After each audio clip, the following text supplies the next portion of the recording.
Good to see you again. This is round number 2 of the 60th uh, Akiba Rubinstein Festival in Poland, I guess. Round number 2. We're gonna peruse through the games,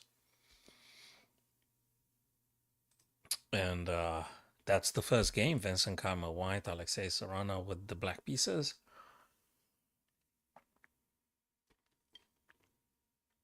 Let's give it 60 minutes more or less. We should be on TikTok. We should be on Facebook, Twitch, and YouTube. So let me have a brief check here on my YouTube channel. Where is it? Just to see if it appears the live broadcast. I hope I don't have to restart. No, it looks like very much live. All right, guys. So we got Vincent Alexei. We got Sam Shankland with Radoslav Wojtaszek, Krzysztof Duda, Vladimir Fedoseev. And this is the game, the first game we're looking at. Vincent Kaiman, 24 minutes. Alexei Serrano, 44 minutes here. Whose turn is it? Black's turn to play. I don't know. Do you feel the need to do something with this bishop? Maybe bishop g5, maybe bishop f6. Bishop g5 I sort of like, yeah? Looks like you attack the rook, if you ought to play it. Bishop to g5, but actually he pushes the pawn f5 to f4. I guess he, amongst others, wants to keep this bishop a little bit closed by not trading, and maybe he wants to open up by taking on g3. Perhaps. On the other hand, I think Vincent Kama just played almost instantly the move d3 to d4. I think he intends to take and then getting some rook to attack on the d file.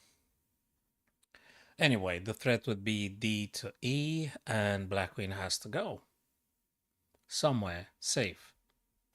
And you tell me which way is safe for the black queen. And the question would be, is black going to wait for them to trade, or black's going to just take first here?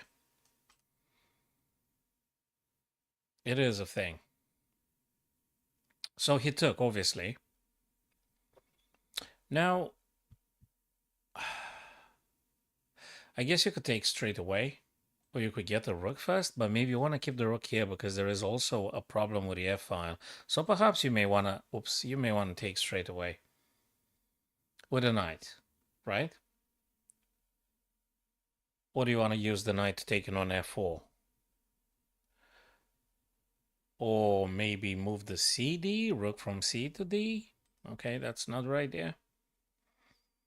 Many ideas. Also, there is a 4 coming, so maybe you want to move the knight to take on d4. So that after this move, quite a limiting and annoying move, you're going to play h1 or something? Maybe. Thanks for following, my friend. I heard that jingle bell thing that goes on Streamlabs every single time a friend of ours follows or subscribes on YouTube, etc. So cheers for that. I guess you could take and you should take just to making sure, but f3 is defended by the bishop and by the queen, right? So maybe you can afford the luxury to play rook cd. Mosen, good to see you, man. How's it going? How is things? How is things with your stream nowadays? How are you going with your stream?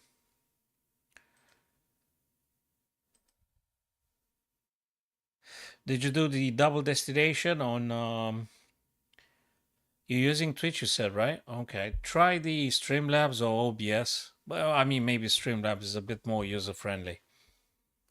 Perhaps. Just give it a go. See with 2 destinations if you yeah. Yeah, just having some chill drink here, just watching this thing.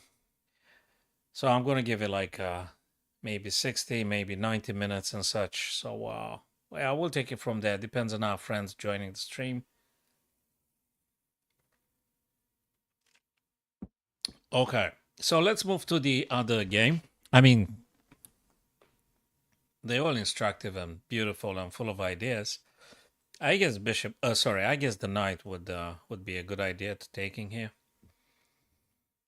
but we'll see what he plans to do. This one, Sam Shankland for the U.S. playing Radoslav Wojtaszek with Black playing for Poland.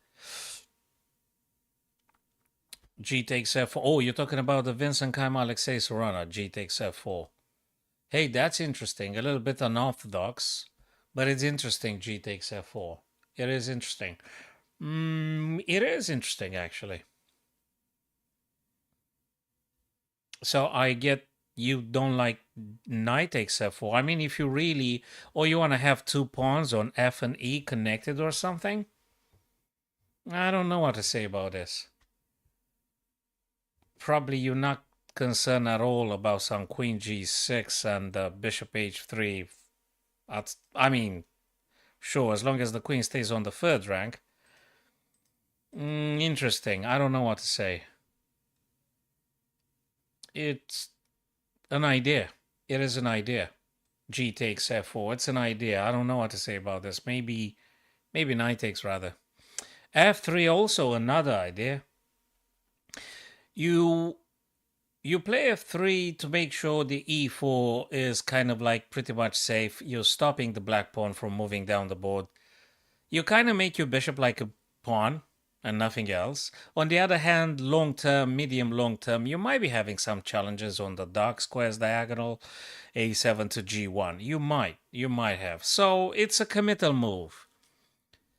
I would say pretty much every move now you do, it's quite committal. F3 is a committal move. Yeah, there are many things to debate here. He actually took G on F3 exactly like Chessboy suggested. G takes F4.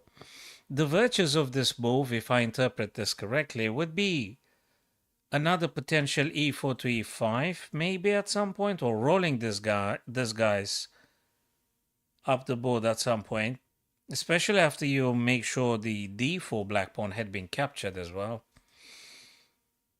And is definitely interesting. You can't do rook f6 and stuff because there is always a fork here. So those two guys connected are quite scary. Those two white pawns connected, that they may go either this way or that way.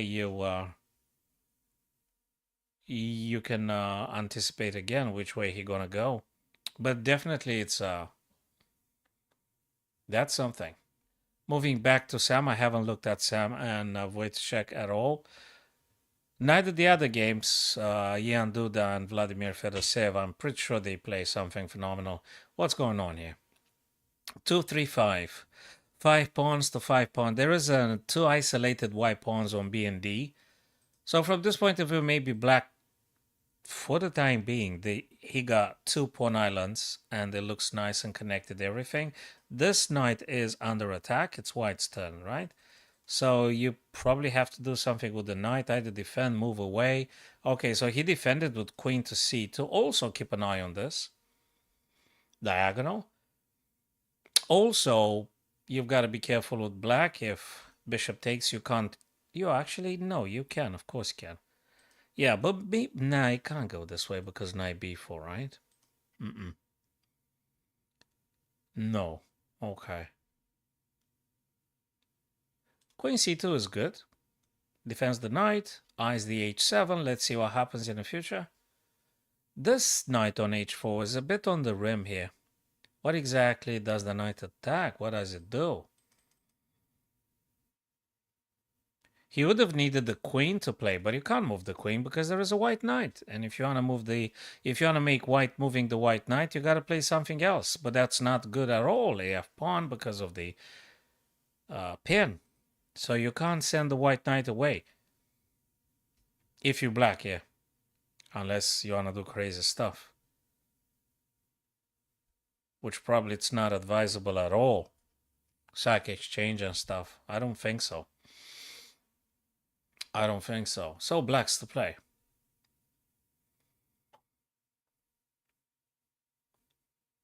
You play knight g6, you play knight f5. Do you play something with the queen double attack here? Do you think so?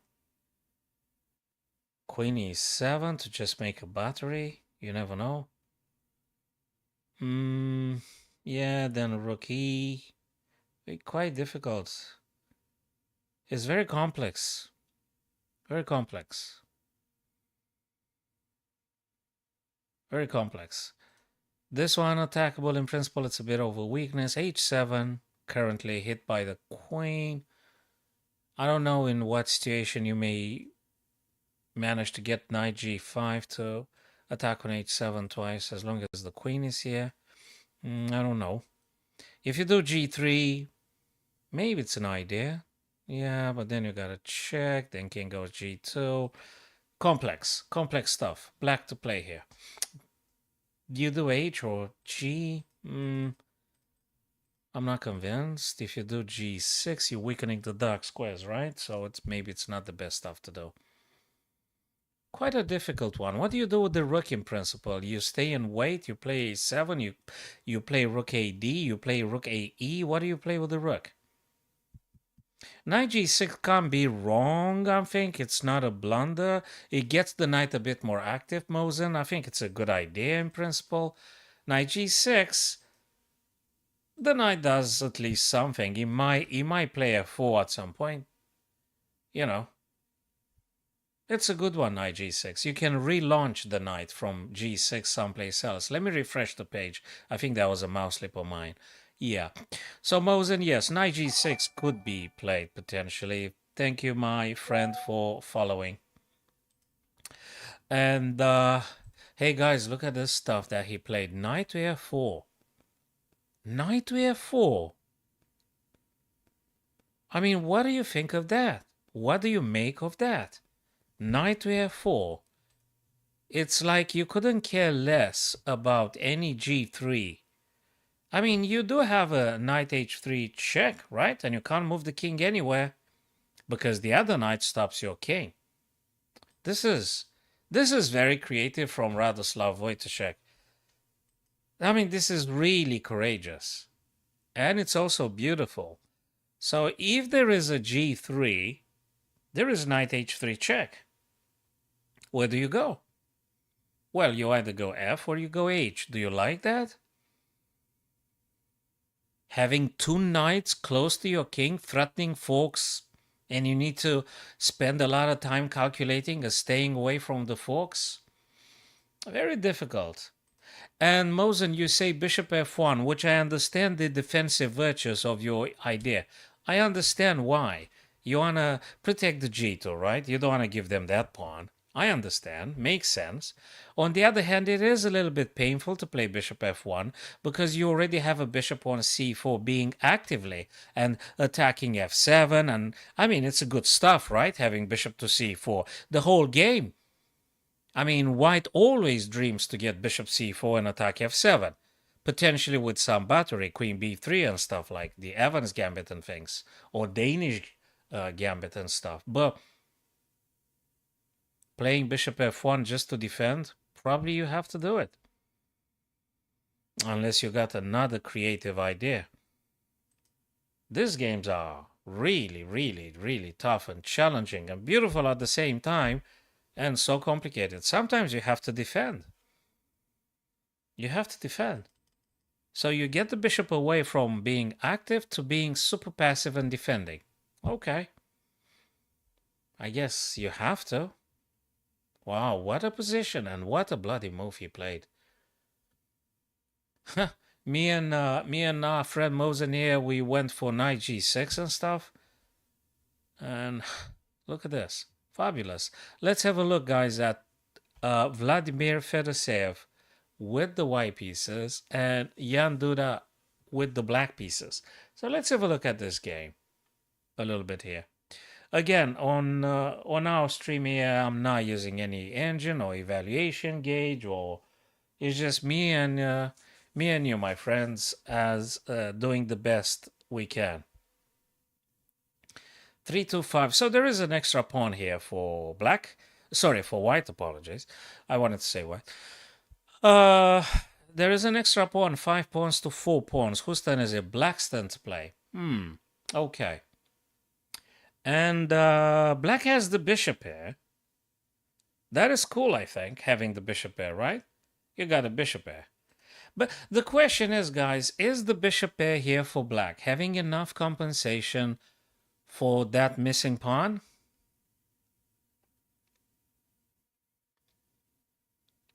Bishop pair, they're cool. It's good. I think it's good. Always good to have the bishops.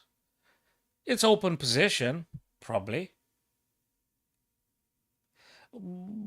Yeah, the queens are very versatile, easy moving. They can go places just like that. Okay, it is black's to play. 46 minutes for Ian do that. This game is far from over. This game is far from over.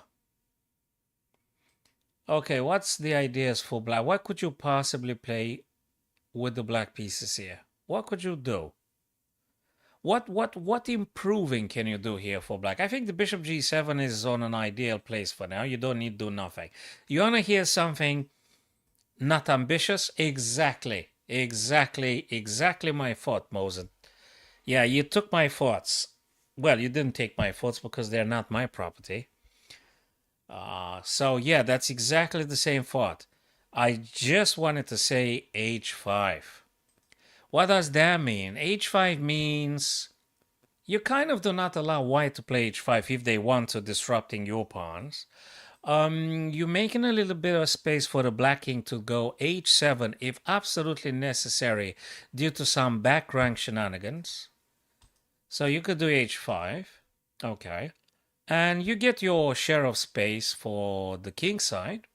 And you just wait a little bit, see what white plays, and you adapt. You adjust your reply to whites. Because what kind of initiative can black have here? You tell me what sort of initiative you could do. Where exactly do you want to attack? Do you want to trade stuff? I don't think so. Do you want to play queen b7? I don't think so. I don't think it helps black. h6 to control what? You want to play h6 to control b5?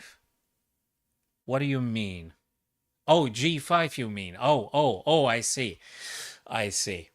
So you think there might be another idea just playing h7 to h6 in order to prevent knight g5? Yes, Console Cave, I would say black is just cautious now. You just need to stay in expectance. You stay in abeyance, see what happens, see which direction the winds go, and try to see if you can dance with this a bit. I don't see what is the plan for black. I don't see any attacking idea. It's a little bit like you almost close, but you're not totally. You're almost close to some Zugzwang ideas. I mean, yeah, you should probably play h6, h5. Sorry for lacking creativity, but I don't find a damn idea. I don't find anything for black to play.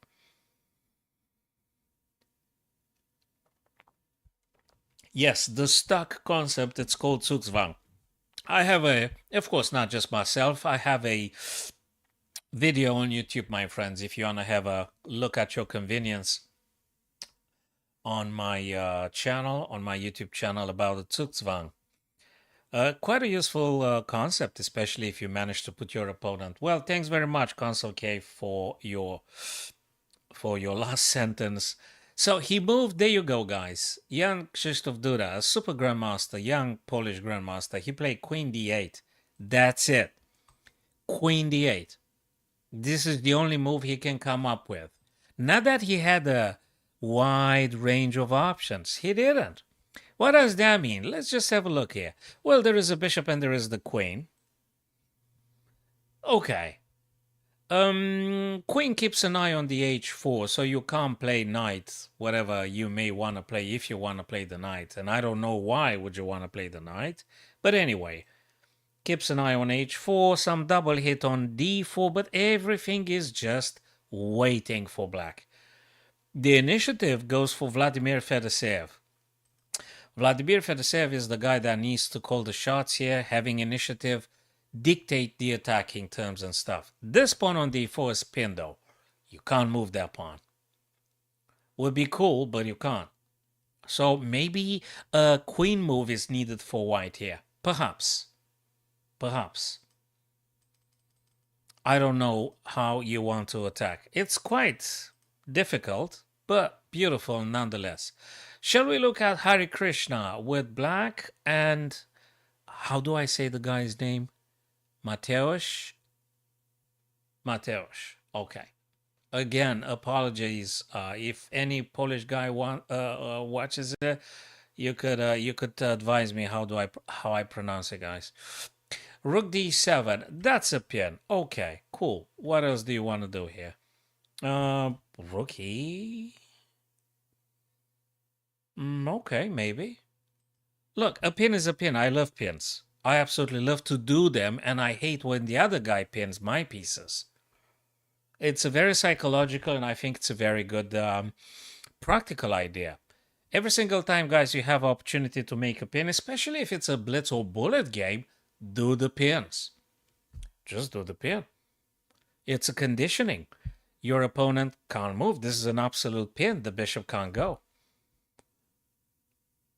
And 3-2-5, 2-3-5. Okay, a little bit. Hi there, Step. Good to see you, my friend. A little bit of a weakness for black, I would acknowledge here. There is an a6 and c5 isolated black pawns, and that's a weakness. I suspect, amongst others, white could think about rook a7 and then getting the other rook from d1 to d7. So you constantly hitting the a6 black pawn, and you also have double attack on e7 because of your 2 white rook battery. I think it's great. So this weakness of black, it's a stuff that you need focusing on attacking. And if there is any rook to b8, you always shut it off with b3. And that's about it. The bishop here is really inactive. That bishop doesn't do a damn thing. It's just in between the king and the attacking white rook. So I guess now white has a big opportunity to do rook a7 and then rook d1 to d7. I think it looks goodish. It looks okay. For white. I'd rather have the white pieces here than black. Because of the pawn structure and because of the white rook's activity. Yes, Step. Bingo. Correct, my friend.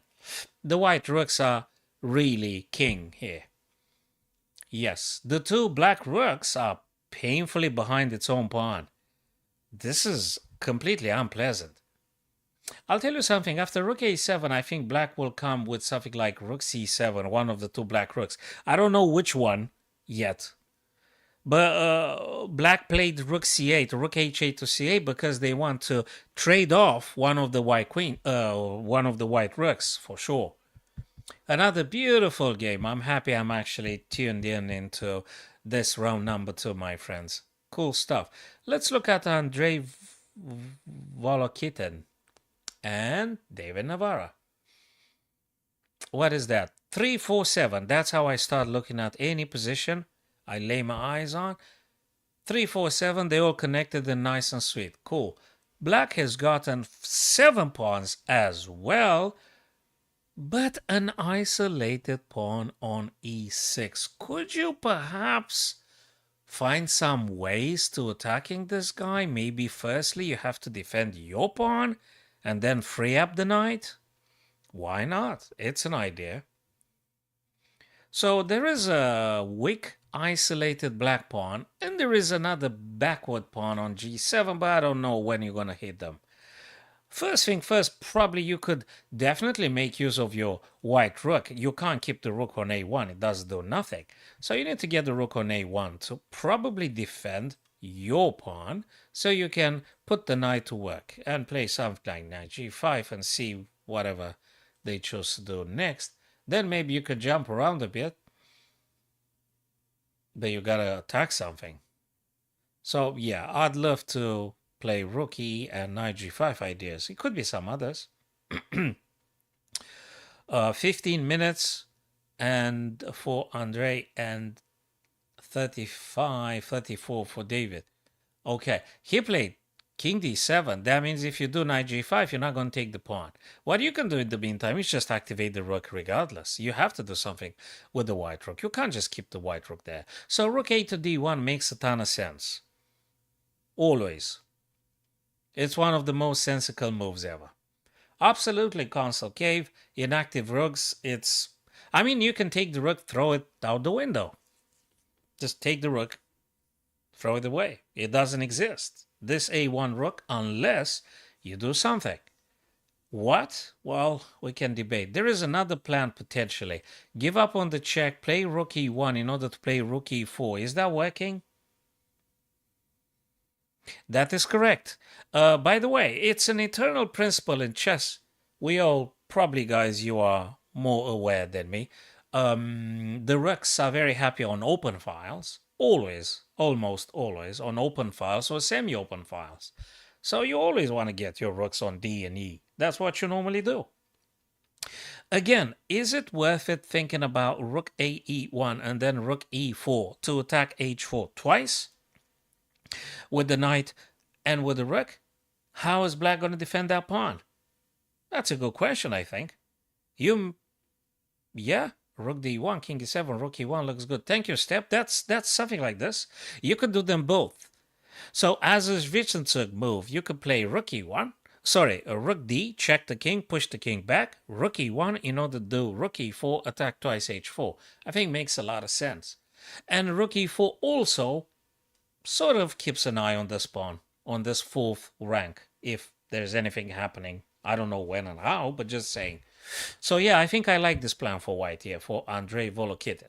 Back to Vincent Keimer, the young German grandmaster playing with Alexei Soren, playing for Serbia.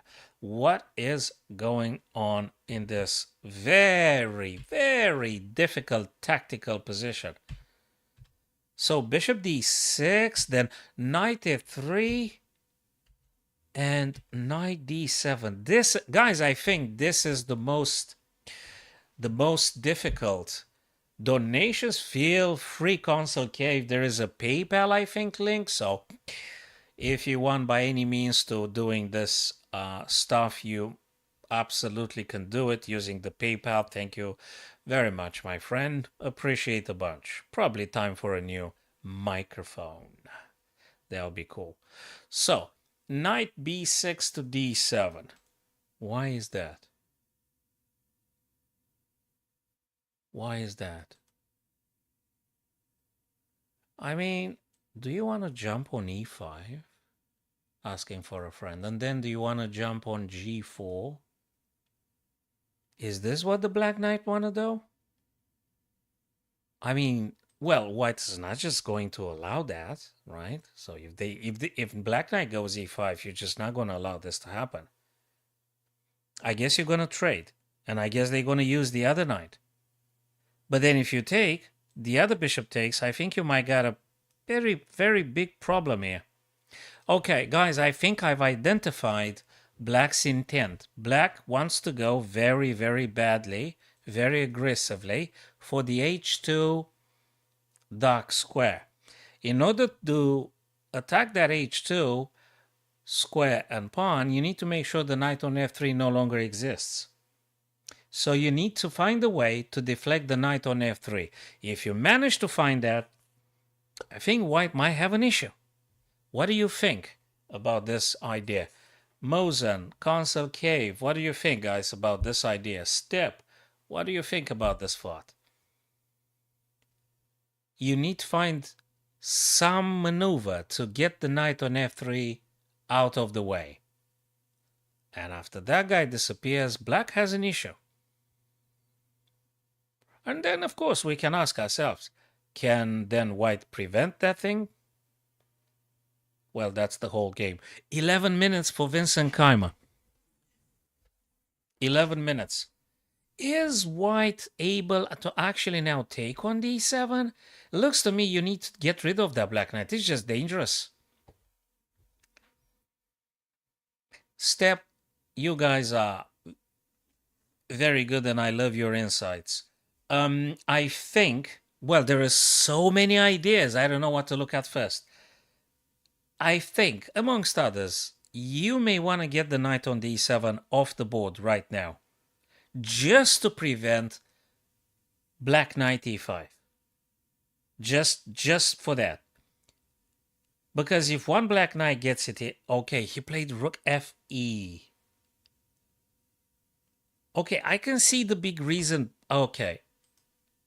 Perhaps amongst other, you want to go king away from this, or do you want to push, or... Okay, now that got me thinking. Jesus. Rook fe1, fine. What do you play after knight e5? Sorry, after knight d7 e5, what do you play?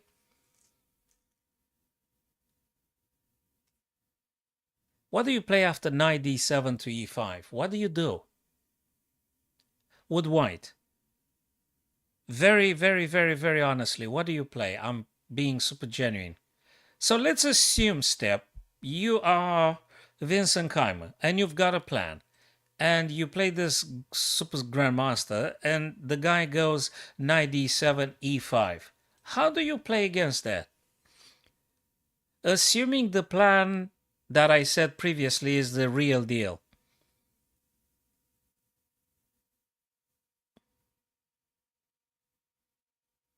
I don't know. Cheers, pal. Thanks very much for the donation. Appreciate, my friends. Thanks, Console Cave. So, I don't know what I'm playing after knight to e5. I don't know.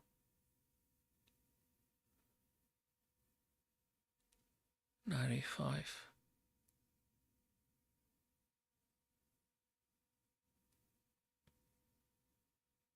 I don't know what to play. So I could use a bishop to capture the knight. Then the other black knight on c6 takes his place. And then he takes with the bishop, and then I'll take. I'll take the bishop, I hope. Right? So there is no double attack on h2. I think this is a boiling point. I think the most problematic thing now, it will be the e5. So that's, yeah, we'll do at some point. Yeah, we'll definitely do. Yeah, totally. Sound is incredibly important. Do you know something? I think I'm kind of... There is so many good stuff Black can think of. This game is just so not over. It's gorgeous because the game, it's actually middle game here, and it's crazy wild, and it's so much to take in. It's just so much to think about playing. There is a lot of things happening as we speak. And yeah, we identified the weakness. The most difficult thing is how exactly you're going to get to attack on h2. Thank very much for the donation, Console Cave. Yeah, I've got again the jingle bell on the Streamlabs. 32 minutes. Okay, that's something. Let's go quickly, guys, to Sam Shankland and Radoslav Wojtaszek. What was this crazy? Do you remember that thing that you couldn't play g3? What did he came up? Hey, Bosun, if you did, brother, bishop f1 he played here. Exactly your predicted move, which actually I've acquiesced is actually a sort of necessary move, bishop f1. Yeah, they're always glitchy, I think, the Streamlabs. The reason I'm using Streamlabs and not OBS for the time being, Console Cave, is because the OBS, like a couple of months ago, was freezing and just got me out of the stream. It shut off my stream just like that. And I wasn't able to find the cause. I've uninstalled, I reinstalled, I got sick of that, and I was just simply, I was just out of the stream. Just completely frozen everything. And I didn't know the heck am I supposed to do. I've watched some YouTube videos, some guy said do this, do that. I kind of done it, I think, but it wasn't solved. And now I'm a bit concerned to go back to OBS because I can't do a stream and then just simply boom, off the stream, frozen everything. So And since I'm using the Streamlabs, apparently it's more reliable, stable. I don't have any freezing stuff with Streamlabs, but every now and then maybe a bit glitchy. And yeah, well, you know, we do our best. Anyway, it kind of works. So, okay, so bishop f1 had been played to defend against the double knight stacking g2, queen to d5. Now, double attack on the knight, rook attacks, and queen attacks on e4. What do you play? Oh, they played a few moves. f3, defensive, you have to, or you're going to lose the knight. And not just that. You have to be careful because if you move the knight away, suddenly black has 3 attacks on g2. So you have to be careful about that. f3 makes sense. I understand. Knight to f4. I think just simply wants either this or that. You name it. It's frightening. It's concerning, let's say, if you don't like the adjective. So knight f5. Either wants to go here, that is e3, or wants to go here, that is d4, which, by the way, grab a pawn and attack the queen. I mean, serious stuff, right? Another fabulous game. Another amazing middle game. We don't have end just yet, not ending. But look at how many ideas behind every single game we're looking at, guys. And that's just what we see as humans without the engine and stuff. The problem with the engine is that when you put the engine, is like you're getting super lazy. Everything is being fed up to your brain or consciousness or whatever you want to use that identify yourself with. So we as humans, we grow lazy because we're putting the engine on the screen. You don't do a bit of an effort because the engine will always tell you what's the best stuff to do. In a hierarchy, they always give you the best lines. So you don't make any effort to finding those ideas.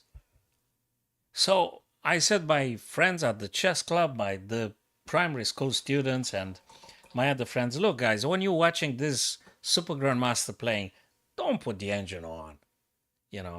Try to figure out yourself make notes if you want. If you really want to take it seriously, just make notes every single move with your personal commentaries, and then later on when you analyze the game, I think it's completely recommendable to using the software and see where you're actually correct on the software lines and things. So, yeah, I think that's the best way to do. For all of us, that would be the best way. That's my personal take. Of course, there could be nuances and subtleties every single time. Thank you, my TikTokers. Hey, Aman. I've just seen your message right now. Apologies for not being prompt. I'm just having this chat here on Restream, and I'm not seeing the TikTok web chat very often, and I apologize for this. So if you inquire about the Leechess or chess.com ratings, my ratings, like the rapids goes like 20 to 100 up and down all day on chess.com, and on Leechess, my blitz is like 2000, 2100 up and down all day. My bullet is the most horrible with 17, 1800 up and down, and that bullet is just drives me crazy, so to speak. And my FIDE is 1752, the rapid 2 years ago, and I haven't played since that last tournament at Golders Green in somewhere in West London. That was 2 years ago, and probably I should play more often, but life takes me to other different places and commitments and stuff. So that's the answer, Aman, to your question. And anyway, thanks for visiting the stream. I hope you're still there. How would you guys play now here for white with black attacking you twice on d4? How would you play? What would you do? Would you use the rook, moving it from the A file to D to just defend? But if you do that, you also have this stuff.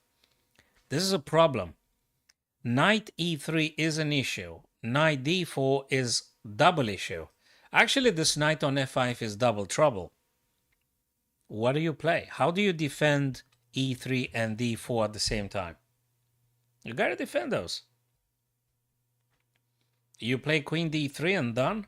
No, sorry, you can't do. There's this guy here. You play what? You play rook e?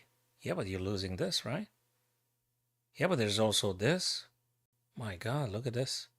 Rook e. They're going to take the knight. Then you can play knight f6 check. And then do you win the rook or something?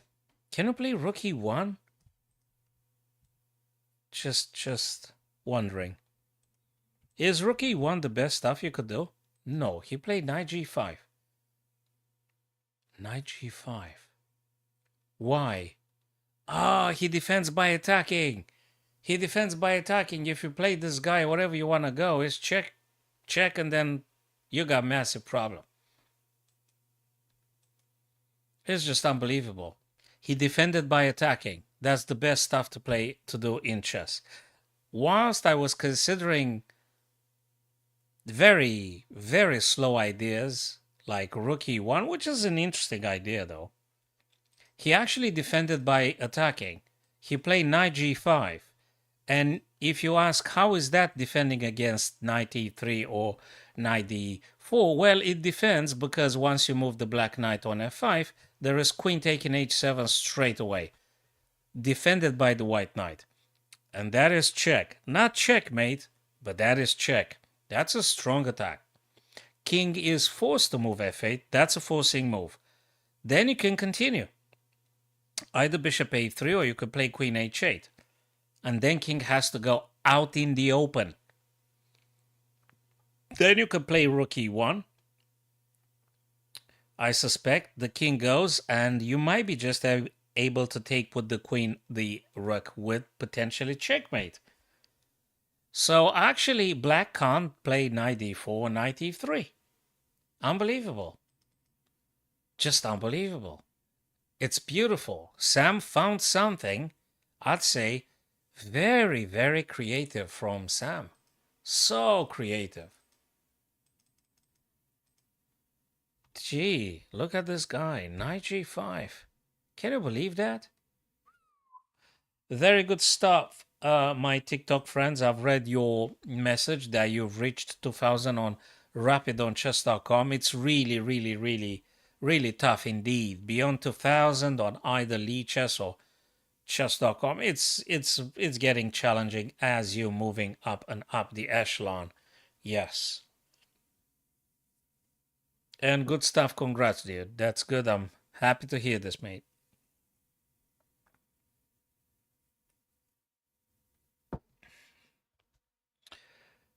Look at this game.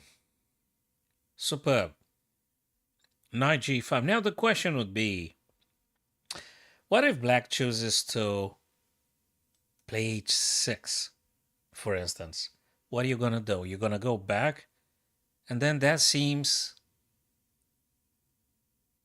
that they actually have to face the same issue with this black knight playing either e3 or d4. So if black plays h6, what do you play with white? I guess he got a plan or something? He must have a plan. Oh my God, is he doing bishop c4?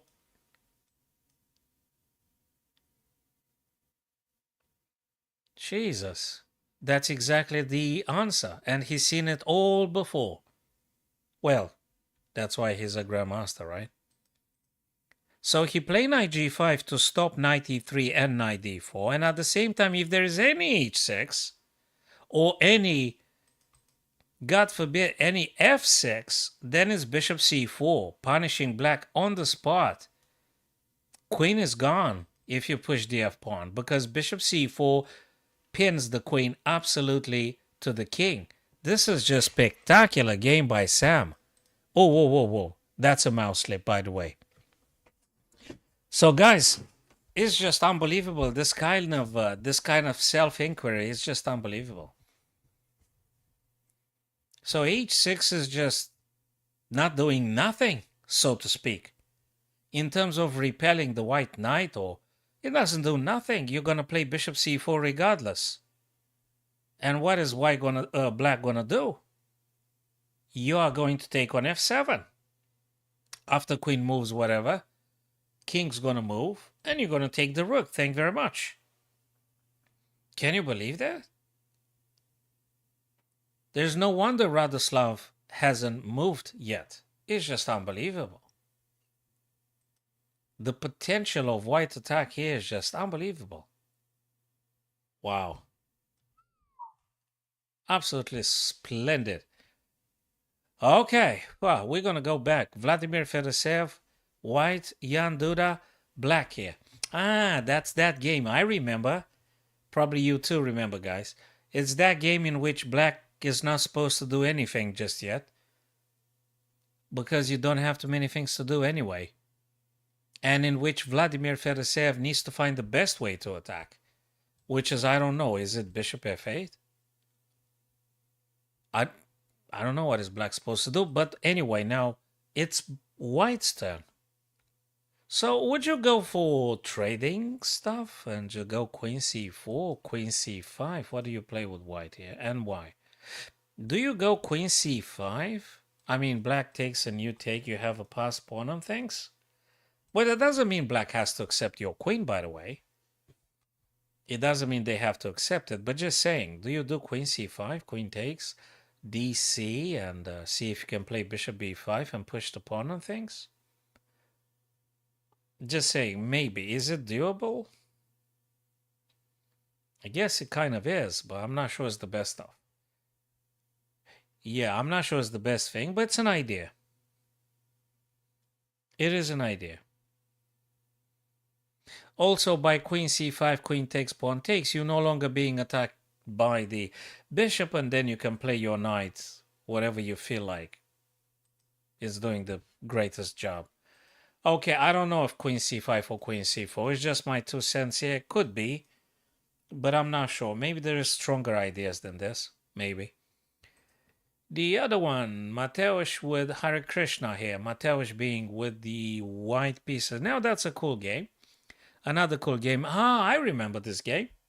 I think this is the second or the third visits to this live games. The bad pawn, the bad bishop. Isolated on a6. Exactly right. I think he wants to go, I mean, white wants to play something like rook d1 to d7 for obvious reasons, I guess. Just keeping a nice, dangerous battery across the 7th rank. And the super active bishop. So I think white is actually better here.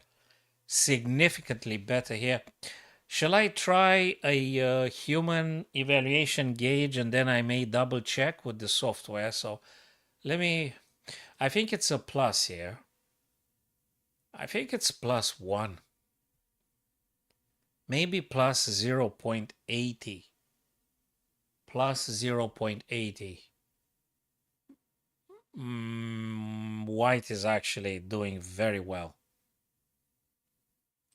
And black is just defending all the weaknesses. Black needs to defend c5. Black needs to defend a6. Black can't move the king. The rook on c8, I don't know where they want to go.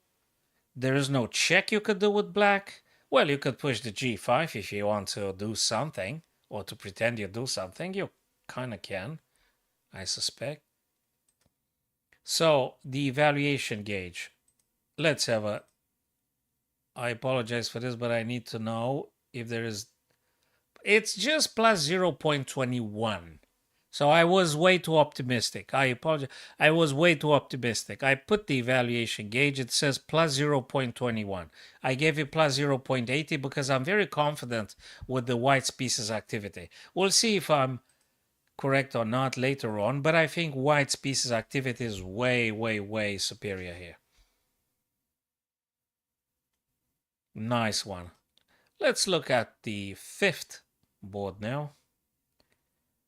Andrei with David. Knight to... What is this knight e4 doing, dude?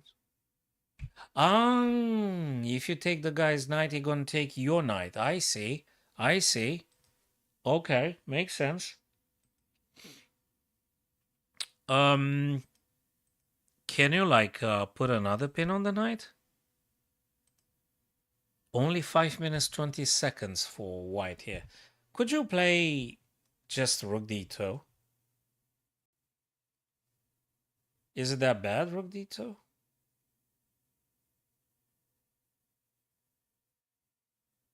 Every single pawn matters. So rook d2. Knight can't move, by the way. It's pinned. If king moves, then you could take with the knight. Pawn takes. Rook takes, but then rook takes with check. Oh, no. Oh, come on. This is a funny one. This is not that easy. This is just not that easy. Knight takes d4. Pawn takes, pawn takes. I don't know.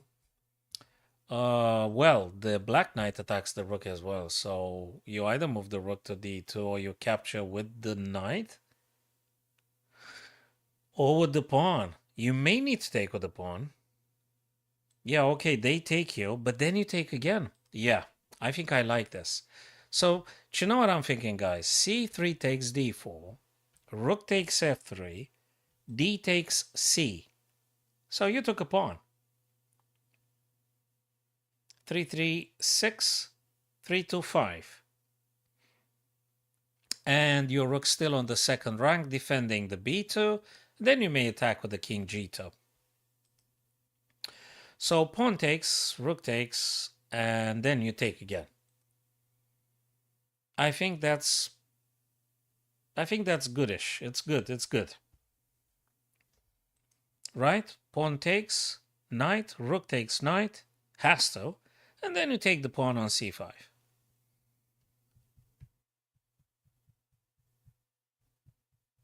And then you take on c5. I guess so. That makes sense. Okay, I love these games. Five games here. We're watching them together, guys, and they are absolutely spectacular. The game had evolved. Vincent and Alexei Sarana, they hadn't stopped. They continued, and look, the moment they reached. Let me go back because the position was really funny at some point. And exactly as I said, guys, if you remember, Mosen, I said about that there's going to be something about the e5 square. I did say, and there you have it. Exactly the knight e5. I was discussing about this one at length.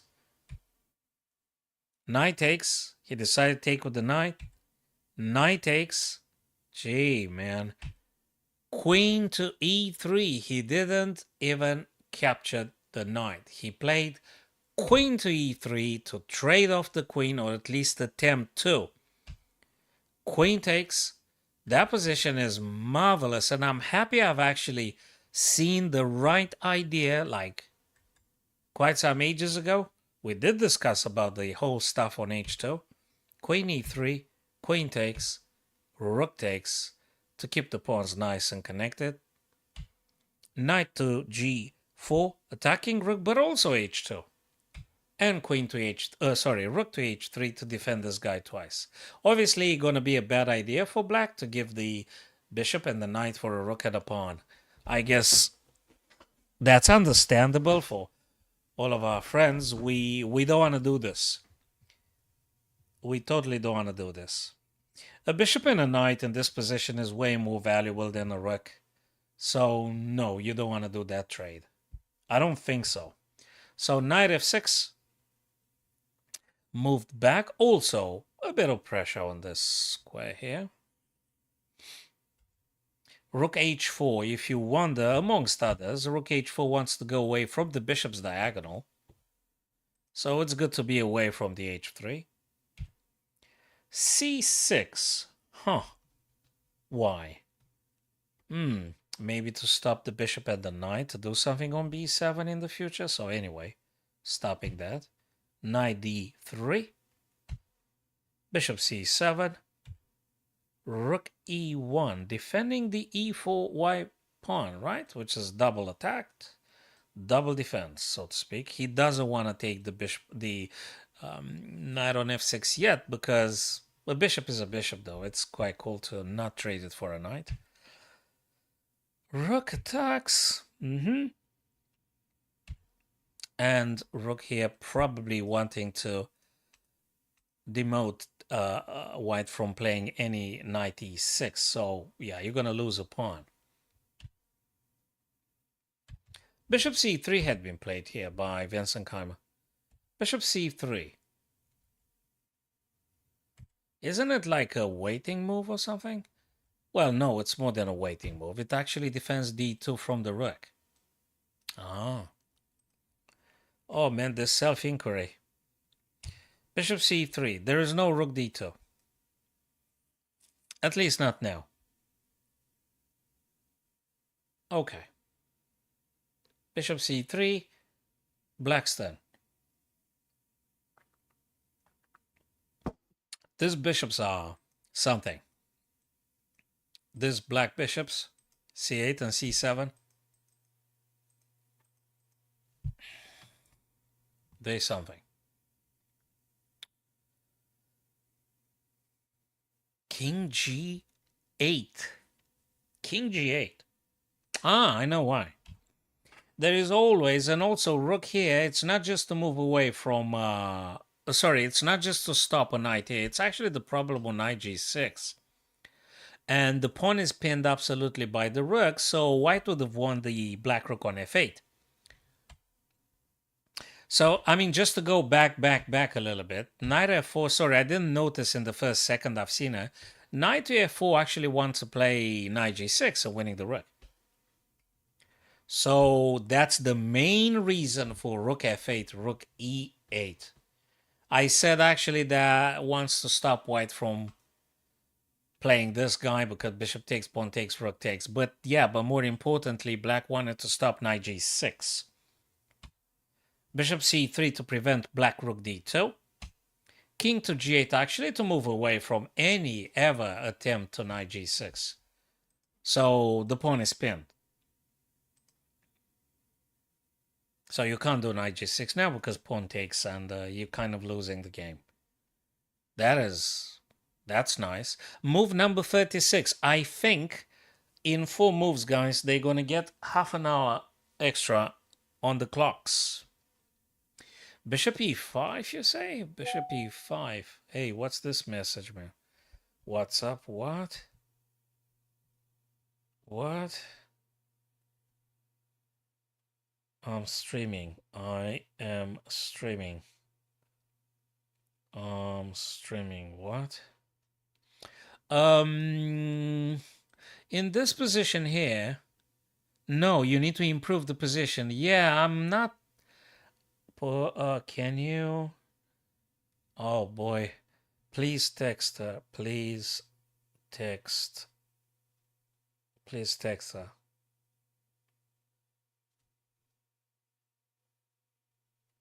Okay, so yes, I don't see for white something very clear. You need to improve the position. You need to do something to improve maybe a piece. Maybe you need to find something for the bishop to do, but what? To do what?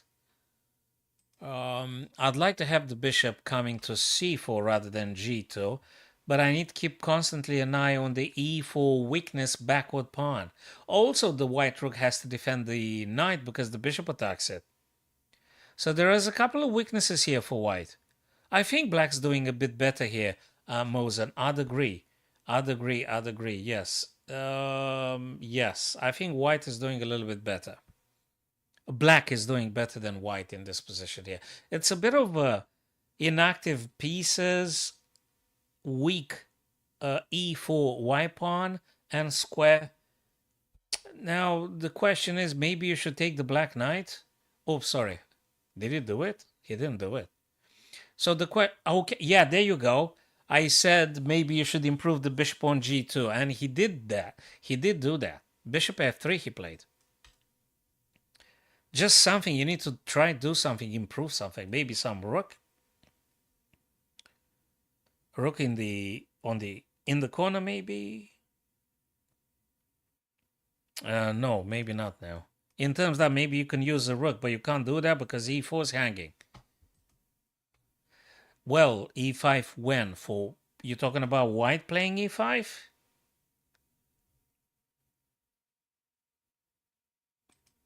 I guess you're sort of gonna have to do it. There's no other ideas. I mean, what else do you do with white here? Yeah, e5, I guess. You gotta calculate a lot. You have to look at knight to d5, attacking your bishop on c3, and the knight on f4. Then you have to take. Then they take with what? With the pawn? Yeah, e5 makes sort of sense, I guess.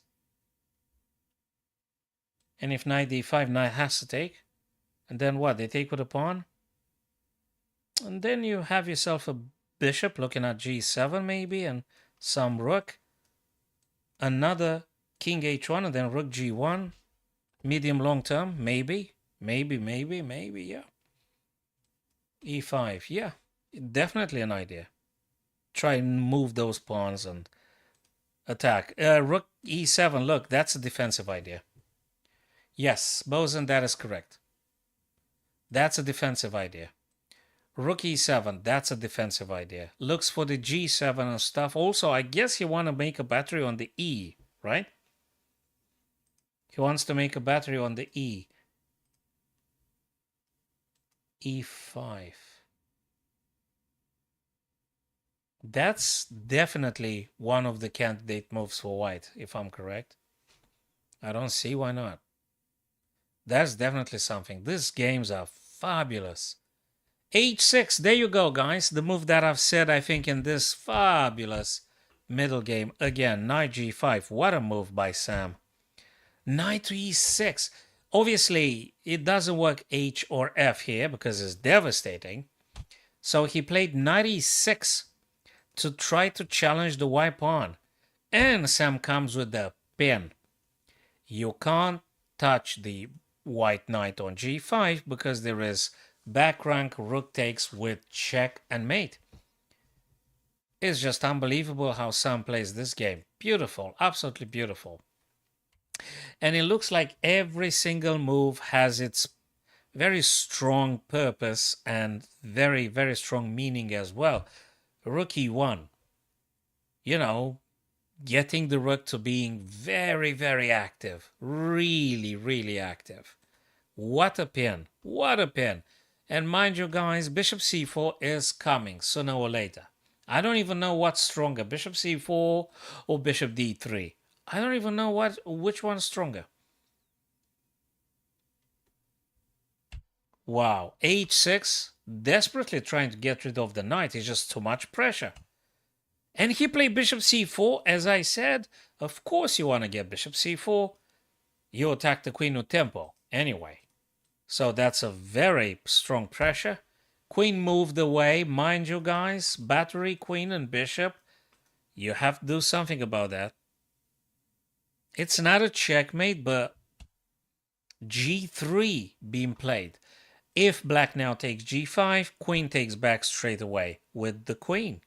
What a game. So pawn took the knight and queen took f5. Queen to b4. Targeting, in case you're wondering, 1, 2, and 3. Absolutely insane triple fork by Radoslav Wojtaszek. Can you believe that? So rook took with e6. You can't touch the bishops because I'm going to take your guy and it's going to be check. You're going to have to give the queen to delay the end. So rook had to take. Bishop takes now, threatening queen and stuff. Queen gives check though, and also attacks the bishop. You have to move the king. You got nothing else. Not mentioning there is a massive fork incoming after fe. Well, I don't know if that's the best move for black, but just saying. So I suspect there is this, because you attack the queen with tempo, and you're still keeping the idea of another fork with the queen on the second rank. There you go. He didn't even bother. He played the check first. Do you know why? Because it's a move with tempo. because the white king must move now, because you're going to take on e6 attacking the queen, and then you're going to take the bishop. Blimey. Is black winning here? I can't believe that. I can't believe the stuff that these guys are playing is just fabulous. Unbelievable. What a beautiful move with tempo. Queen to e2. Can you believe that? Oh. Wow. Bishop f1 or bishop f6. I've read some of the messages on TikTok. Apologies, guys, if I'm not prompt on TikTok. I'm still looking for finding a way to unite the chats because I've got a few more platforms going at the same time on TikTok, and yeah, I'm looking for a way to get all the chats united together. Maybe I need to buy another software or something, maybe on Streamlabs. I'm not sure. We'll see.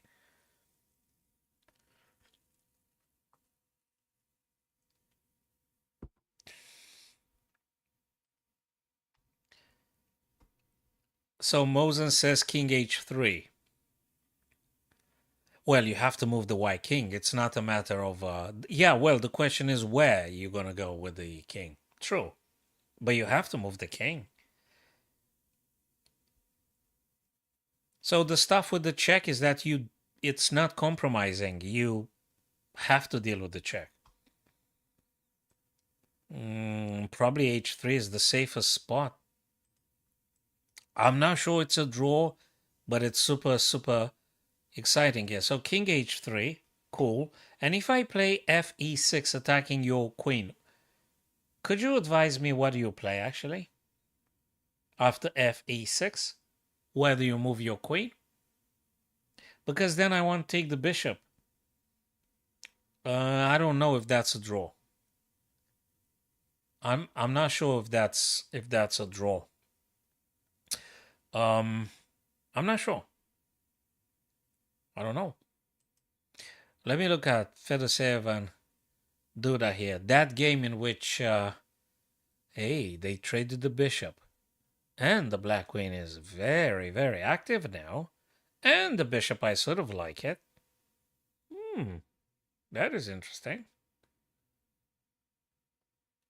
Yeah, white still has an extra pawn, right? True, but the black queen is incredibly active. You have to be very careful.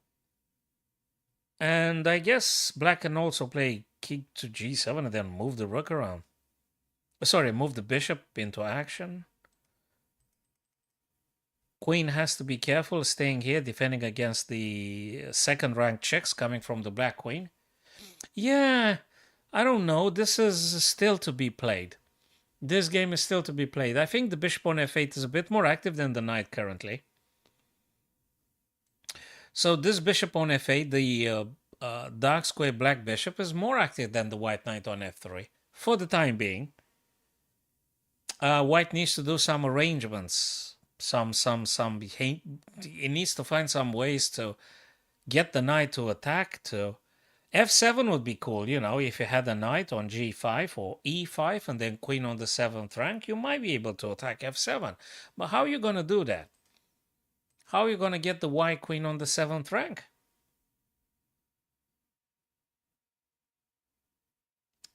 That's okay, Amnesia. Well, I'm okay for now, man. Yeah, cheers. Okay, king to g2.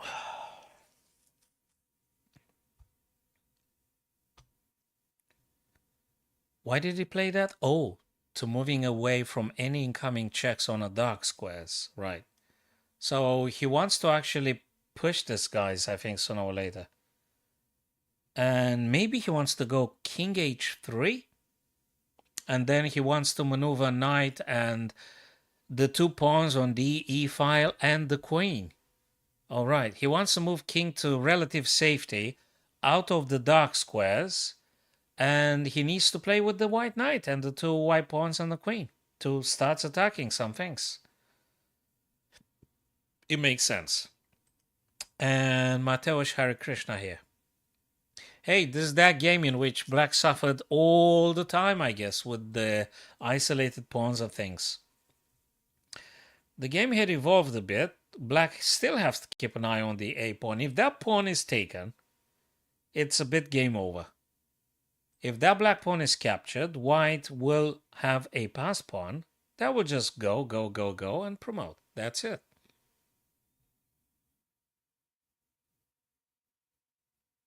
And the white rook just attacks the pawn and also attacks g7. So the bishop can't really move, so to speak. Well, you can move the bishop, but you gotta go just f8, so to speak. So not that great. He played only a3 here. I think white should be winning, right? I guess white should be winning. The king needs to stay here for now, so you don't allow rook e2. If you go king c2, could be rook e2. And the bishop is pinned, and the rook attacks your pawns. So you can't do king c2. So the king needs to stay here to stop rook e2. He pushes the pawn. If you wonder why, it's because I guess he wants to do something like rook d6 and bishop g5. He wants to actually take the bishop. He wants to take the bishop. And Mateusz's last move actually wants to create a pass pawn. It's a delicate ending. So this is an end game. This is an end game, a difficult one. What do you take with bishop or pawn? If you take with a pawn, you've created a pass pawn and those pawns are connected. It is something. And there is another stuff. It's not working now with the rook d6 because this guy's going to move. So you don't have enough time to making the threat and the pressure on the pin piece. You can't play rook d6 and then bishop g5. If you play rook, I'm going to attack your rook straight away with c4 to c5. And then you're going to have to move the rook.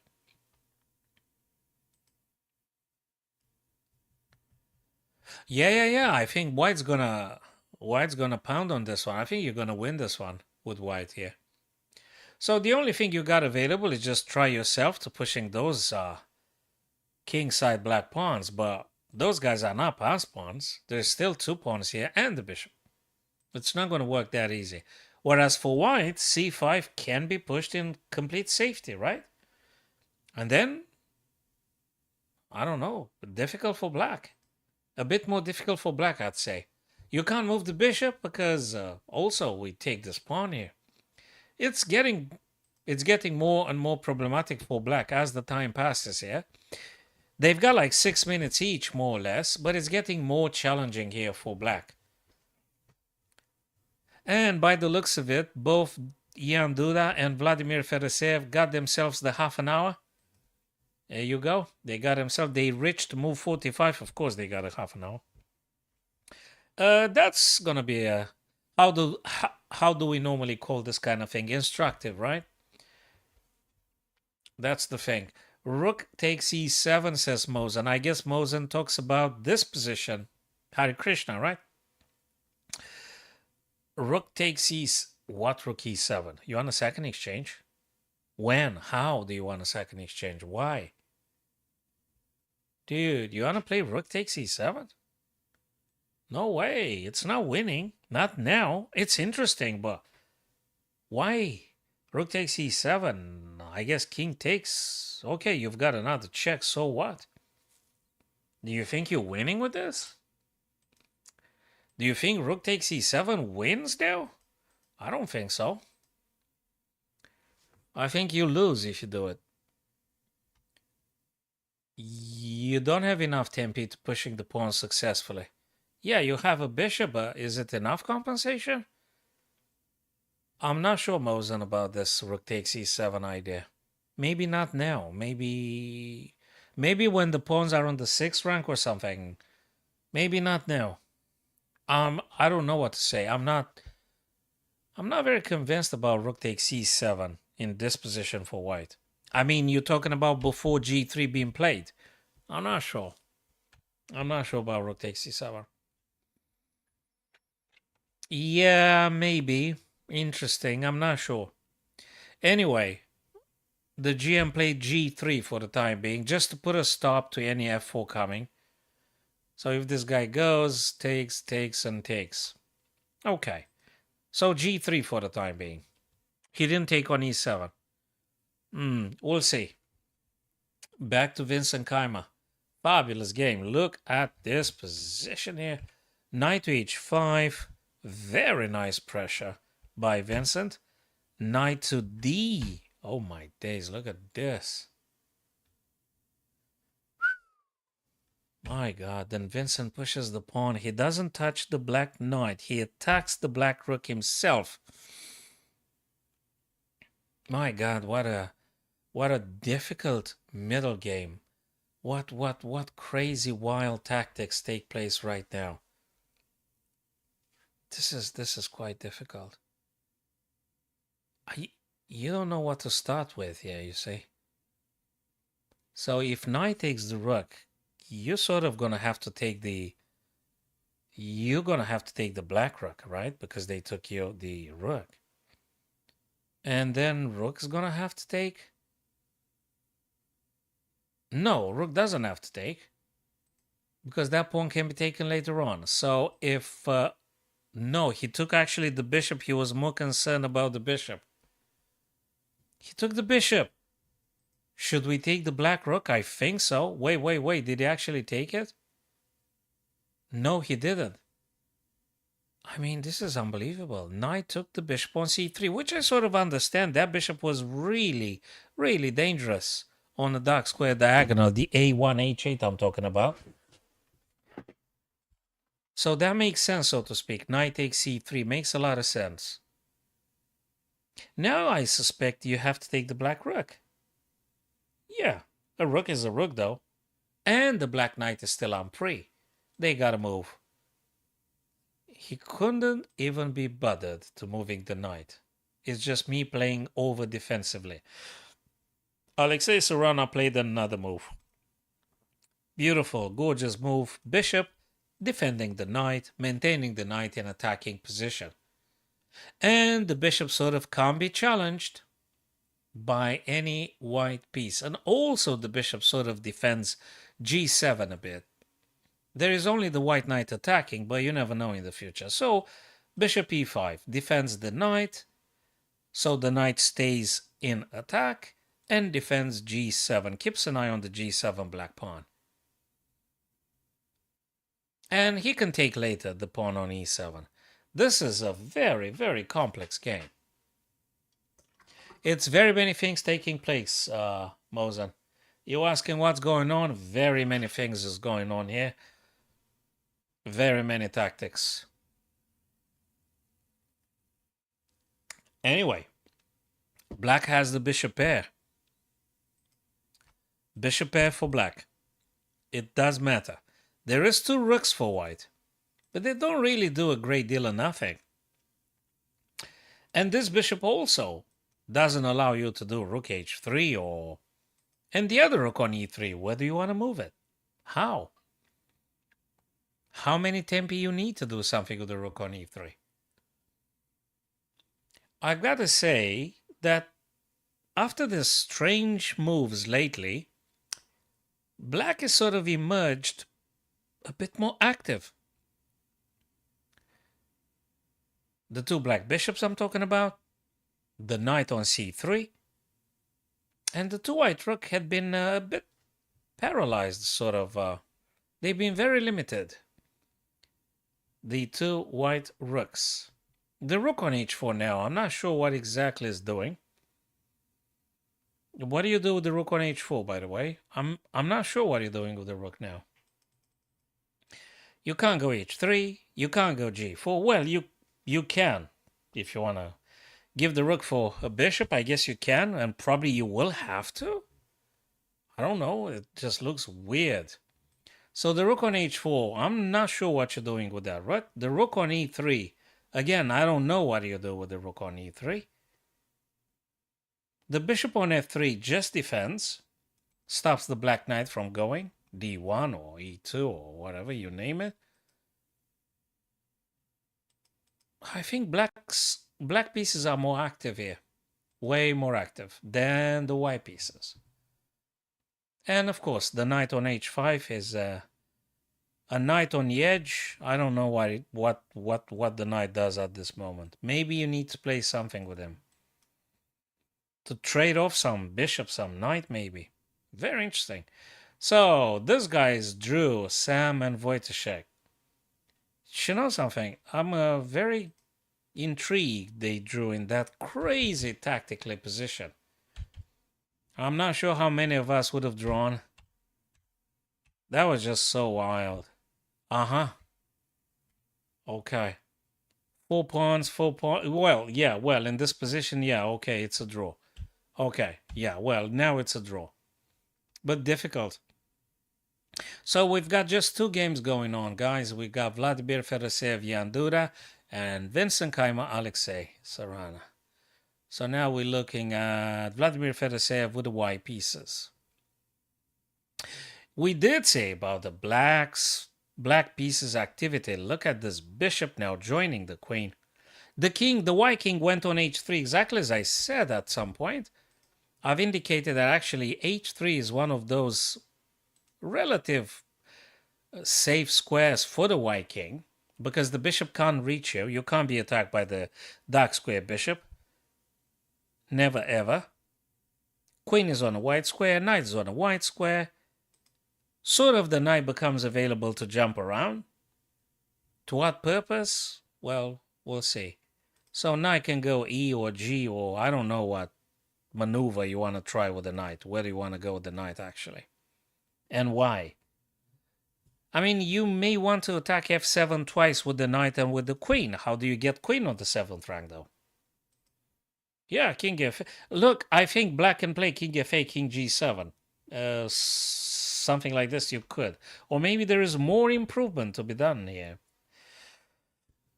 Kirudu, queen b1? I only want to go h1, really. I just want to play queen b1 for queen h1 check, and I want to make one of the 2 white pieces going even more defensive and blocking the attack from the black queen. That's what I want to do. Hey, reading my TikTokers' messages. Peter Thomason, thank you very much. TLO, thank you very much. My TikTok friends visiting. The wonders of multi-broadcasting. You're reaching out to your virtual friends on various platforms without having to imprison yourself to just one platform. Unless you got some freaking exclusivity contract terms with some platform, I guess. In which case, probably you'll be sticking to one platform. But anyway, I think I'm a bit far away from that point. So let's just enjoy these beautiful games. Yeah, so all in all, guys, I think black here can actually sit back in the reclining. There you go, queen b1. There you go, Mosen. Exactly what I said, queen b1. I'm happy I've actually indicated the move that Duda himself, the man himself, actually played it in the game. Yes, queen b1. You want to make white to even play more and more defensively. So yeah, I think black's super active here. That is the compensation for the extra pawn. If that's enough for the win, I don't know. I can't answer now if that's enough for a win. But definitely, it's an active move. It's a strong move. Keeps an eye on the e4 pawn.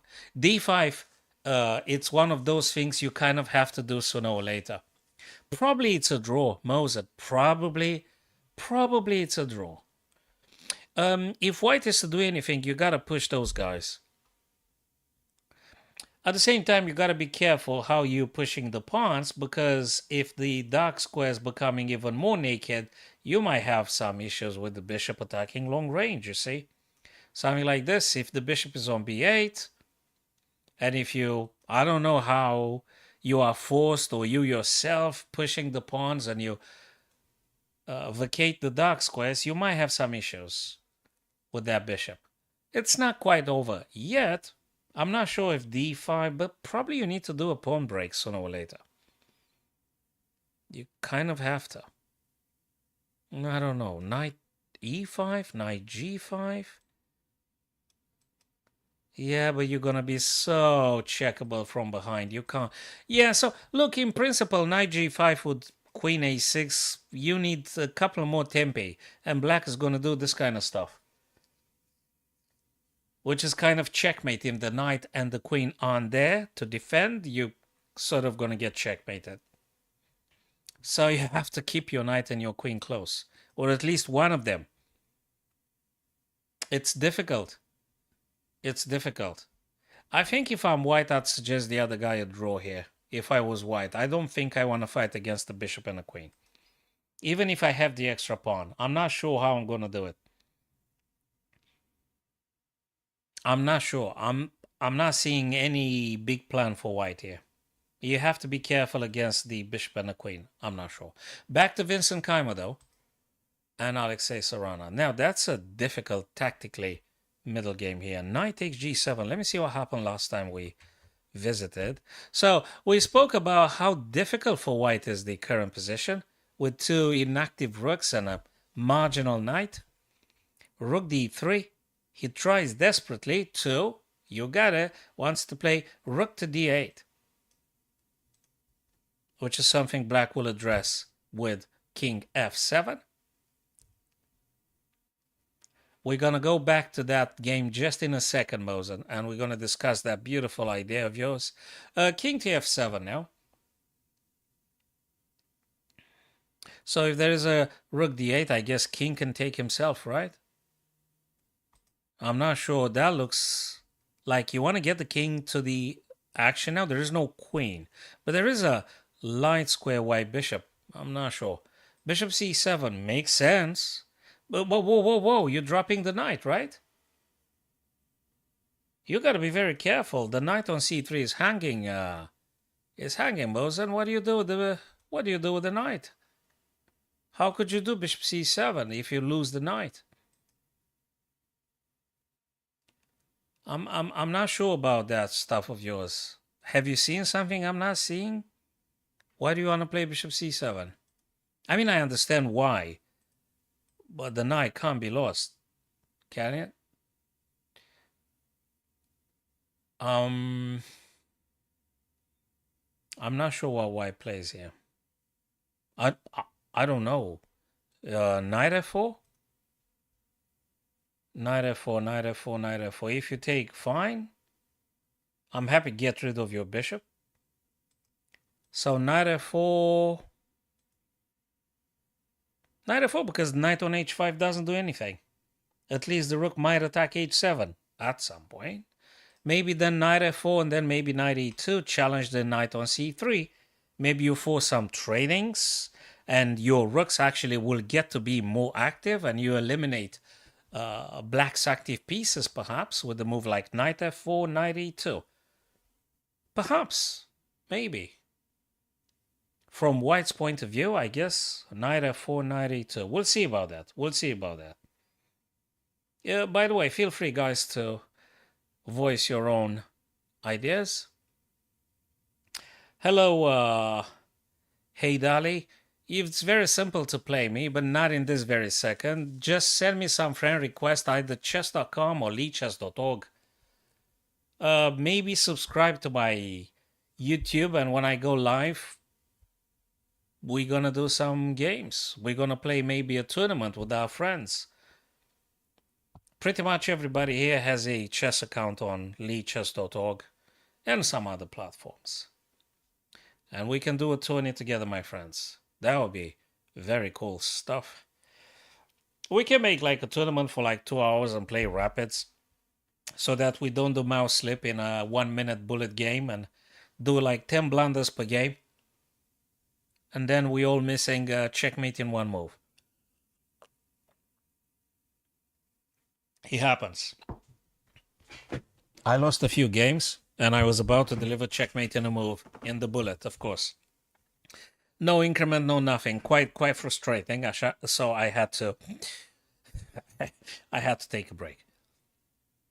Okay, let's go to Vladimir Fedoseev. Jan Duda here. What's going on? King h2, you serious? Well, I guess King h2, by the way, guys, if you wonder, King h2, I see it that he don't want to allow the black queen to play h1. So that's about it. Nothing else. Don't look for incredibly ambitious ideas. I don't think there is any. It's simply stopping black queen h1. Well, I think it's the result of more than 2 years of live streaming and more than 500 videos, Mosen. That is why. That is how. About the 1600 subscription on YouTube. I mean, that's what I did. More than 2 years of live stream and more than 500 videos, chess videos on my YouTube channel. And hundreds of hours of activity. Yeah. Don't get me wrong, I absolutely love chess with great passion. And I'm enjoying, doing chess puzzles and games and analysis and improving. So, yeah, that's the answer to the question. King h2. Yeah, purely defensive. Just to move something. He just moved something.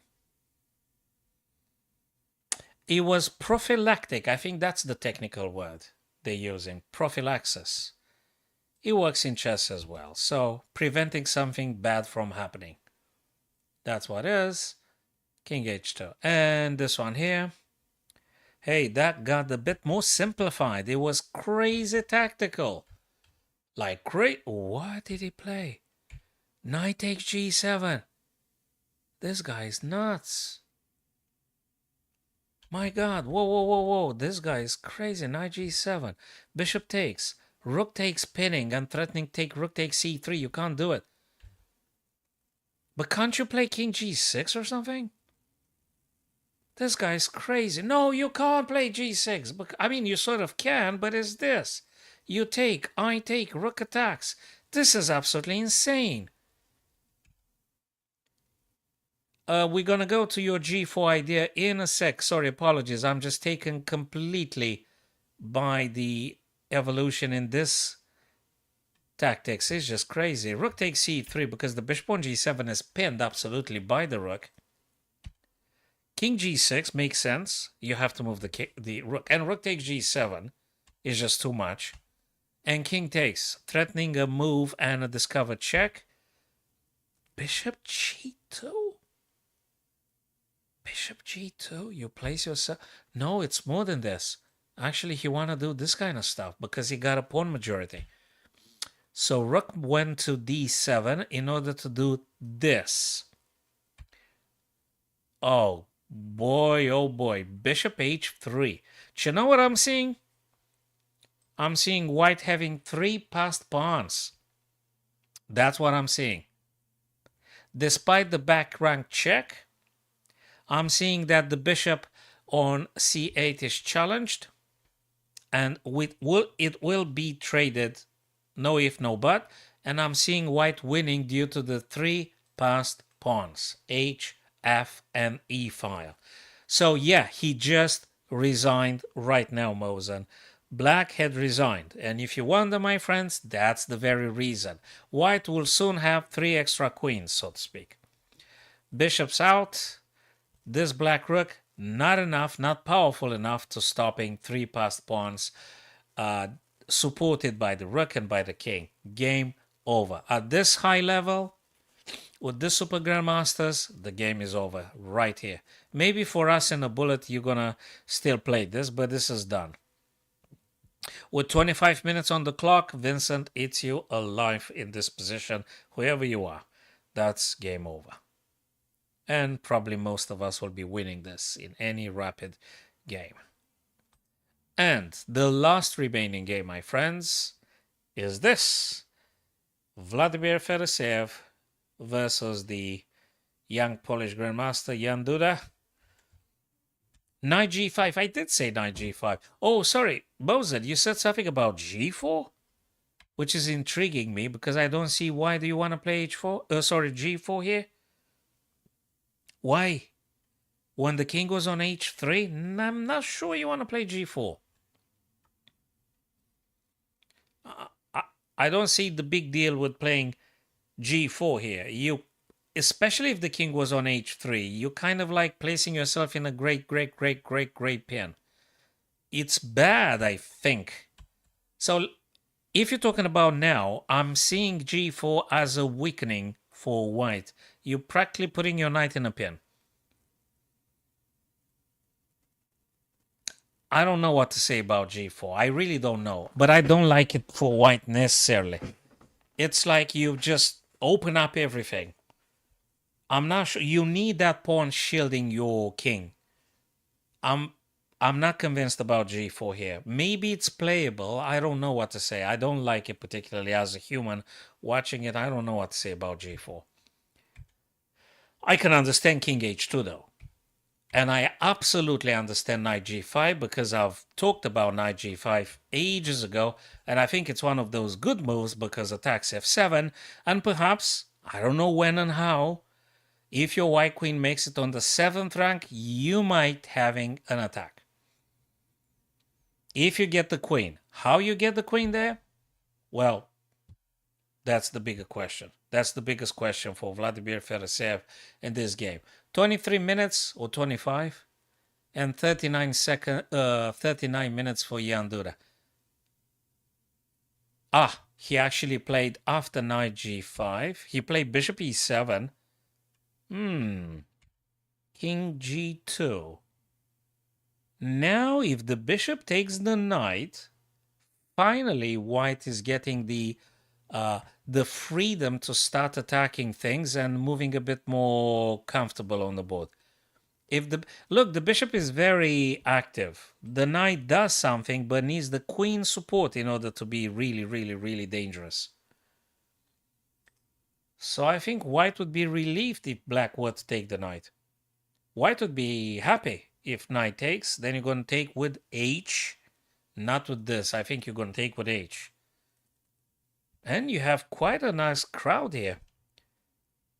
All connected white pawns. A very nice, solid pawn island. The guys connected together. And you can start thinking about something. How do you push that pawn storm? Try to break through. I don't know if black going to take though.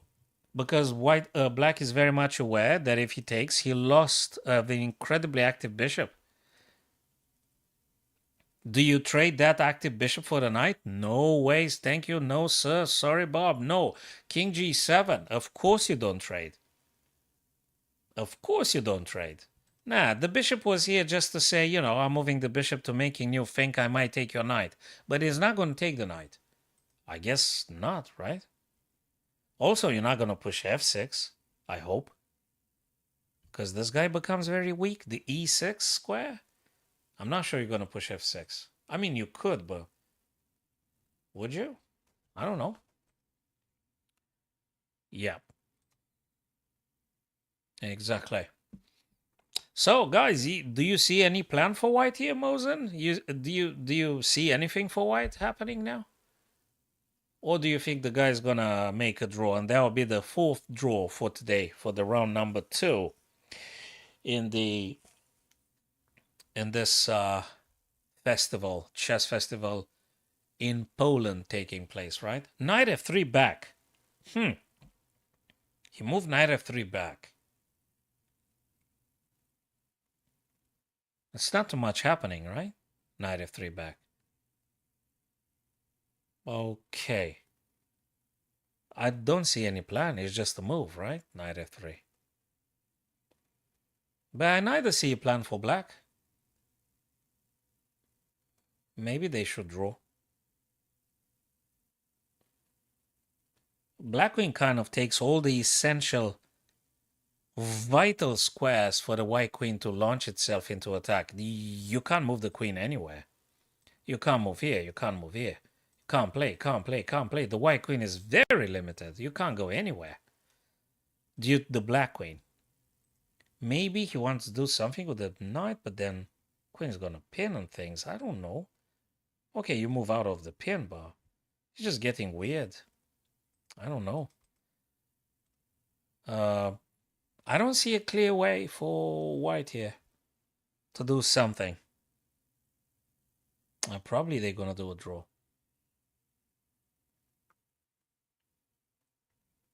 Maybe.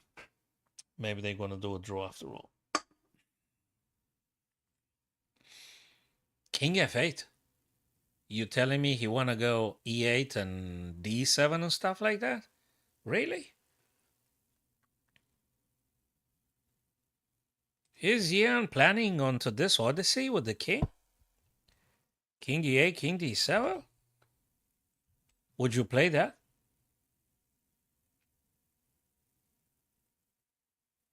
I mean, you don't get checked, right? White needs to tempi in order to check the king. If the black king was on d7, how do you check them? Well, you check with knight e5 for a starter.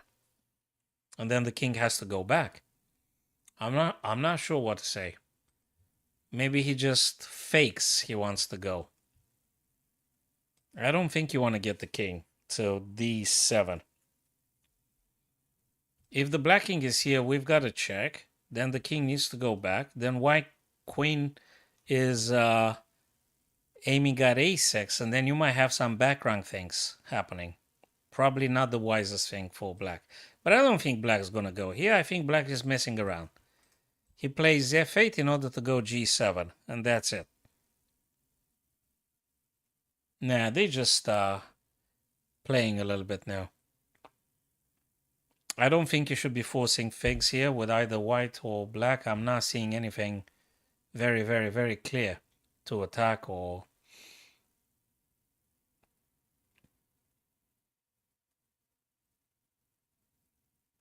Knight e5? Yeah, that makes sense. Knight e5 makes sense. At least you attack f7. You attack d7. That's cool. You can't push f6 with black, because if you pushed f6, there is knight g6 check, forking. You're going to lose a pawn. You're going to get checked. King's going to move. Knight's going to take the bishop. King takes the bishop. You're actually losing the game if you do f6, which is not going to happen. Duda is not going to push f7 to f6. That's not going to happen. That's a blunder, which at this level of chess, you're not going to see it unless some folks do bullet chess. But that's not a bullet, nor just average players. So that's not going to be. But that's an improvement on the knight. So that is why he actually played knight g5 f3, because he wanted to play knight e5. And that's the answer to why knight f3. It's an improvement of the knight's position, which can mess around with some checks eventually. If the king is still to be on f8, you might have a check. And then I don't know. Do you want to play c5? Try something wild? Creating a pass pawn on the c file? That requires a lot of thinking, a lot of checking, overchecking, and that's a lot of stuff to think about again.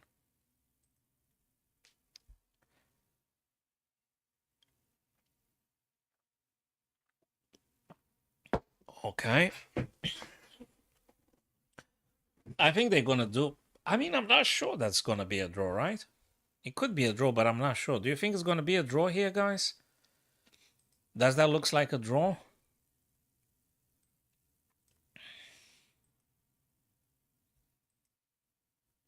Knight c5. I don't know what else is here. Also, you got to be careful. You have to keep an eye on e4 and d4 square pawns and stuff. So the queen has to defend quite a few weaknesses. Also, the second rank has to be defended against the black queen's checks. So you got to keep the queen on the second. So I don't know what to say. Maybe it's a draw after all.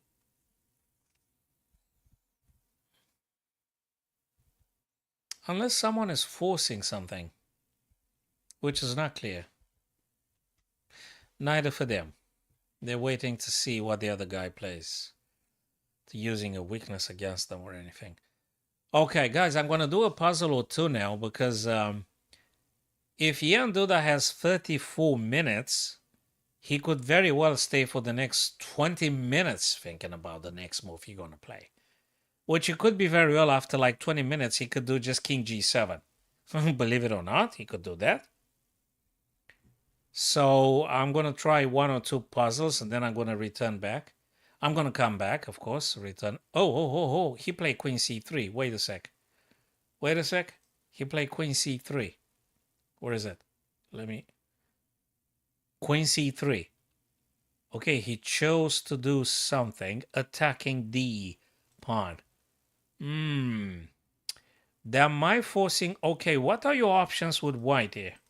Your options are either Queen D3, Queen takes, Knight takes, or the option is more defensive, Knight F3. You're not going to push the pawn, are you? Well, I don't know about that one. I actually don't know about this. Three big things here. Queen D3. You could do it. Heck, you can even do Queen C4. If you want, you could do Queen C4, Queen D3. Because the knight protects the queen. You could do Knight F3. And you just simply defend the D4 pawn. And you're back to square one. Nothing had ever happened. Knight F3. And we take it again. From the beginning. Therefore, it's a draw, right? Or do you push the pawn? Which is really, really difficult.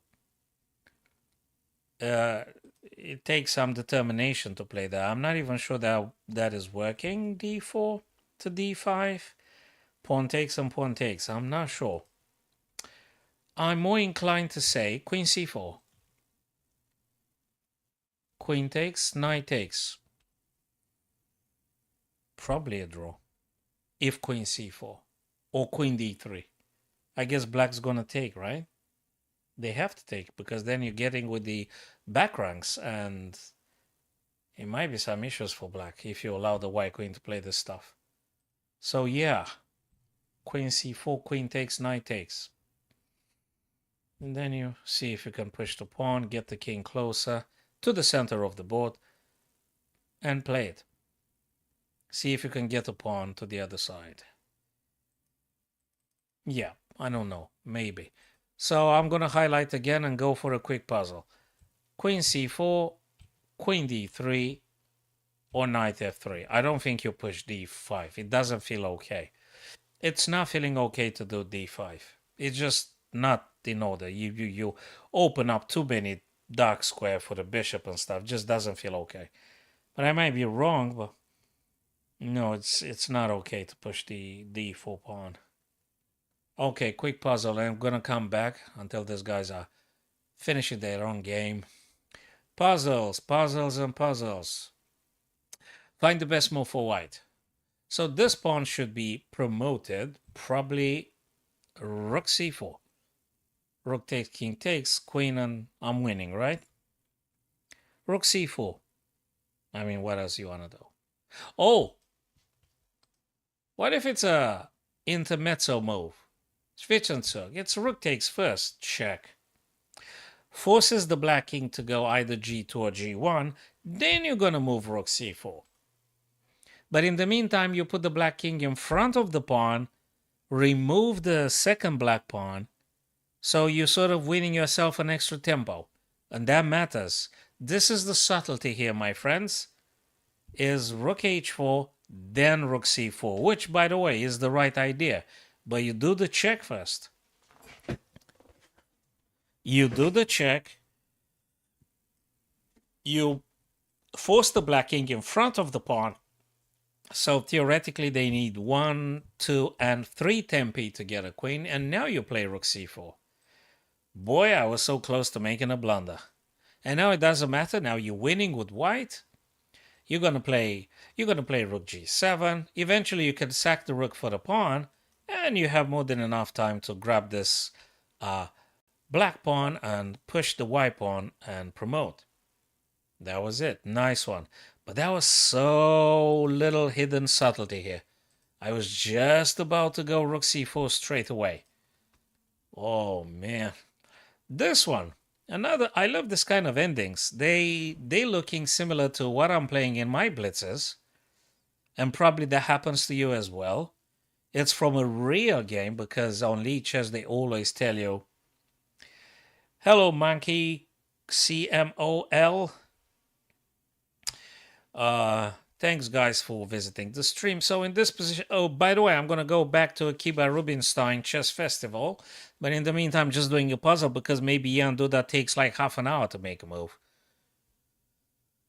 So now if I capture here with check, black pawn is going to take. And if I'm moving forward, I'll be having this promotion square to which or in which the black king doesn't have time to step in.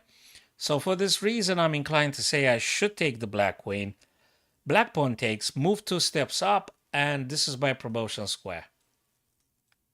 And the black king does not have time to come in closer because my square will be even smaller and smaller. So, judging by the lines we have on the screen, our pawn should be promoting before. And the white king is able to stopping this guys from moving. Just in time. So I'm going to take the queen. Please tell me I'm correct. Yes. Now, please tell me I'm correct. Yeah, that's a rhetorical question, by the way. Do I have to act now with a king? I don't think so. I'm going to act when this guy goes, I'm going to go here. This guy goes, I'm going to go here. It doesn't matter. You've got to be joking. Was I supposed to play king? Yes, because you're not going to push the black pawn behind. He's going to push f3 to f2. I'm sorry. I've disappointed everybody. I'm sorry. I'm such a disappointment. f2 actually, because I can't move closer to stopping them. I thought all the time that actually black is moving e pawn, but it's not. It's the f. I've forgotten about that one. Because I thought that actually h is ages away and I didn't act on this little detail. I was supposed to play king g1 and now you're winning. And if this was on a game, I would have lost it. Can you imagine? Disaster. I mean, not that big of a disaster. Just a small disaster. Okay. Shall we do another one? Then go visit Duda and the other guy he's playing against. Vladimir Feresev, yes. Okay, we've got a huge pawn, a crushing pawn majority. Well, we got 2 black passed pawns here, but which way to go? I don't know, maybe I should move the king, or maybe the e pawn, or maybe the d pawn. That's difficult. Maybe the king? Maybe I have to move the king? I don't know. Should I move the king, guys? Hey, Bucky, I appreciate, brother. Cheers, man. Thank you very much. Thank you very much. Thank you for the gift on TikTok, my friend. Monkey CMOL. Appreciate, my friends. The gifts via TikTok. Awesome stuff. f3. So I don't know now if it's king to e5. I'm inclined to say king to e5. Reason being, white has more than enough tempi to step in with the king, and it's got the bishop. I'm not going to make it through. I'm not going to make it through. Either king or maybe black pawn to e5, but maybe king. d4 probably. Okay, we have a few candidate moves here, my friends. We've got d4. Okay, let me highlight the candidate moves. We've got d4, 1. We've got e5, 2. We've got king to e5, 3. We got 3 candidate moves. Which one is it and why? Mosen, king e5 is my gut and my understanding. What I'm thinking about when I say about king e5 is that I want to have my king in front of my pawns, and I want to move my king again and potentially again. So I need to support my black pawns when they're moving up, because if you're moving them now, it's not enough power. The king steps in, you're moving, the king moves again. And I'm not sure which way you're going to go, how, and what's going on here. It's not working, pushing the d pawn. I think we can discard the d4, guys. I don't know, Monkey CMOL, if you agree on this one, but I think we should be playing king e5. And then see if we can go one more time, and we'll take it from there. Ideally, just play king to e3 to stopping the white king, but they're not going to allow you. So probably you should go this, this, and this. That's 3 tempi, but I think it's okay. They're getting really tricky, you know. This, and it's from a real game. Okay, guys, I'm going to go king e5. I'm going to go king e5 because I don't have another better plan more efficient than king supporting the pawn's advancement. Right, guys? You guys agree? I'm going to go. Oh, thank you. Who did I thank for? I don't know. I was just grateful I got the right idea. And also Mosen got the right idea. So now what do I do? Guys, do I continue with king to d4 in order to play king c3? That's my plan. I don't have any other plan. Again, it's not good enough. It's not strong enough to pushing d4 now. I need to have my king in front of my guys, eventually attacking the bishop with my king. Mind you, guys, the bishop is a little bit limited. Have you guys noticed? The bishop can't play here because pawn can't move, and can't move. So the white square bishop is pretty much limited. Therefore, I'd say if I get king to d and again, I'm not sure where the bishop's going to go. And at the same time, if my king makes it on c3, I can also dream about pushing d5 to d4. So I think that might be working. Okay, please tell me I'm correct. Thank you. Whew. We were correct, fellas. We were right about this plan. King to e2. What's next? Well, I think we got to stick to the plan. We got to stay with the plan. King c3. Who was that former world champion that said, it's good to have a plan than no plan? Was it that one? Oh, okay. There was some former world champion that said something like that. There's always quotes. And I just try to remember something that applies here, but probably it doesn't apply. Okay, quick king c3. King c3. What do you think, guys? Is king c3? Thanks for confirming. King c3. We guys go with this? Let's go. Yes! Cool stuff. That was the right idea. I was very much attracted by pushing the pawn. You know, you want to just go quickly. You want to rush it. You want to push them and get the queen and stuff. But it's not strong enough. Now I think we should do this. And the king can't move closer. By the way, guys, the bishop is trapped at this stage. Do you know what's beautiful? After king b2, the bishop is trapped. Well, they could go c2.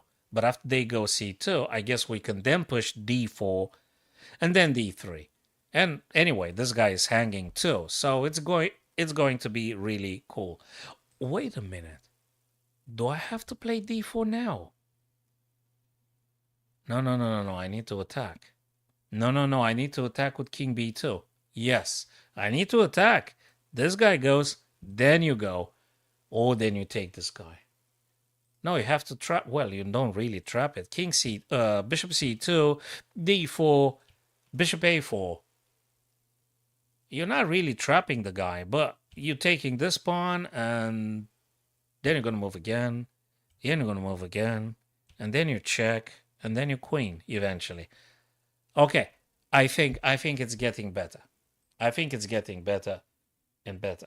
Yes, Monkey can escape, but yes, that is true. He can escape, but we're going to push for the queen, and then he's going to have to sacrifice the bishop for the 2 pawns. And sooner or later, we're going to take this guy. We're going to promote the A pawn sooner or later. That was so cool, guys. And you're really smart, and you got a lot of insights into this. Guys, let's go quickly to Akiba Rubinstein Festival, and let's see what Duda and Fedoseev did. Knight to c4. Oh my God, he did it. I had three main ideas in this position, my friends. I had proposed, well, actually four ideas. I proposed queen c4.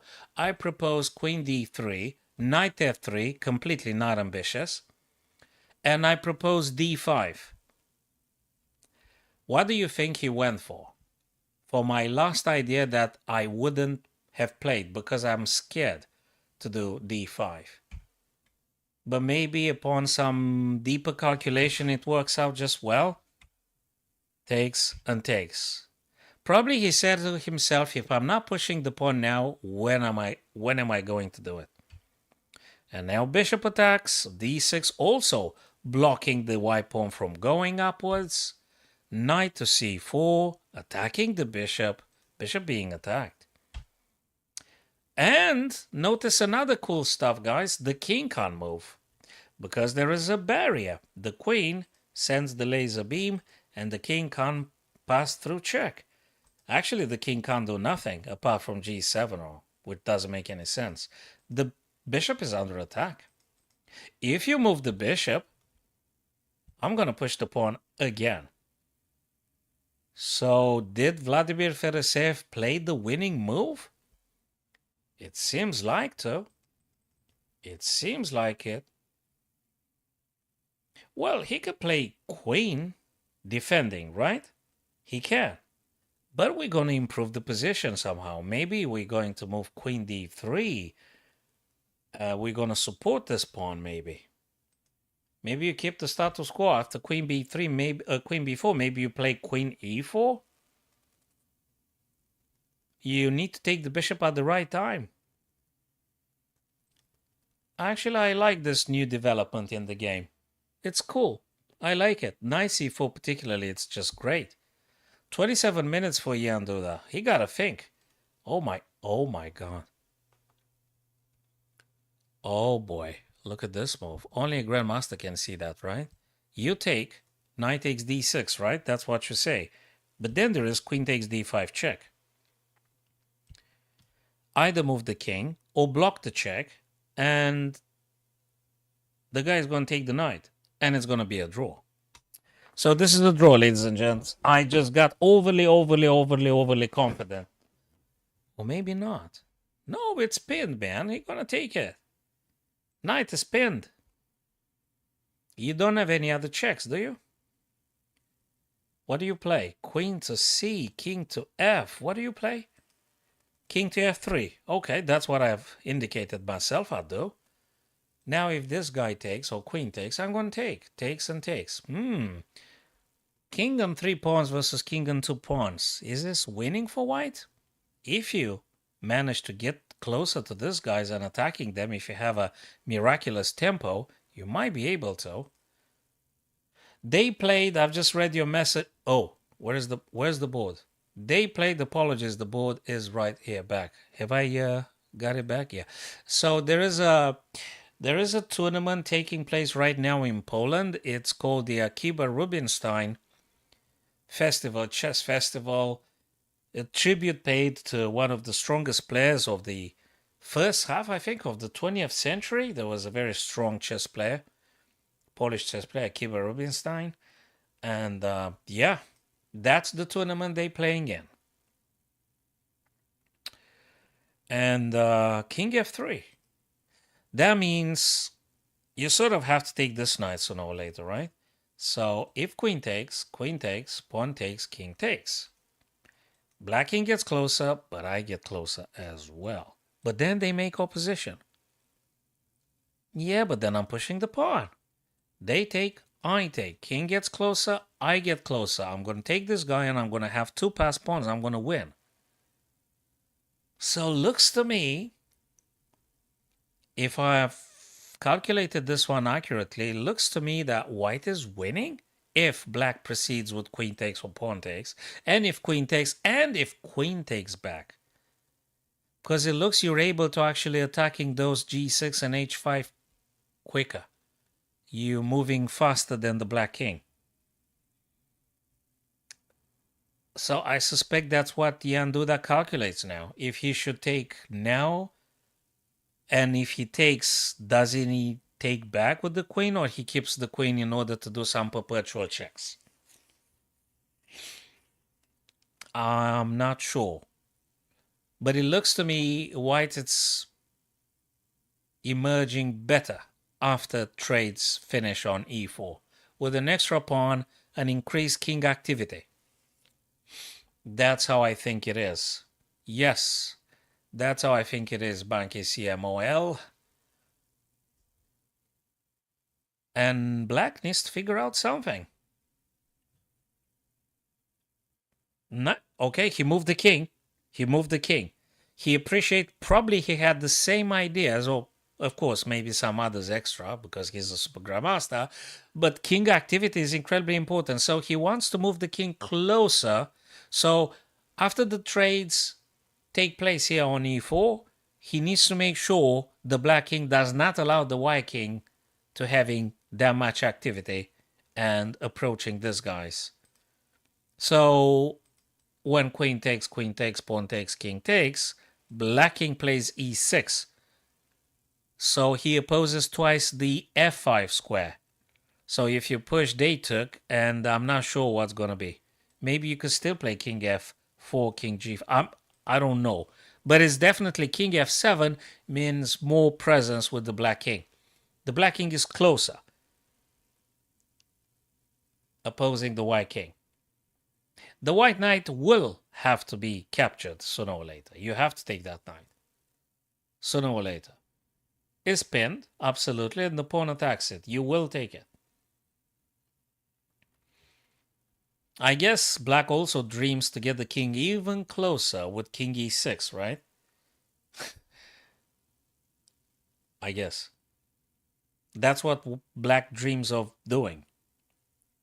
Now, we'll see what white chooses to reply here. Beautiful games today, my friends. Very beautiful game in this chess event.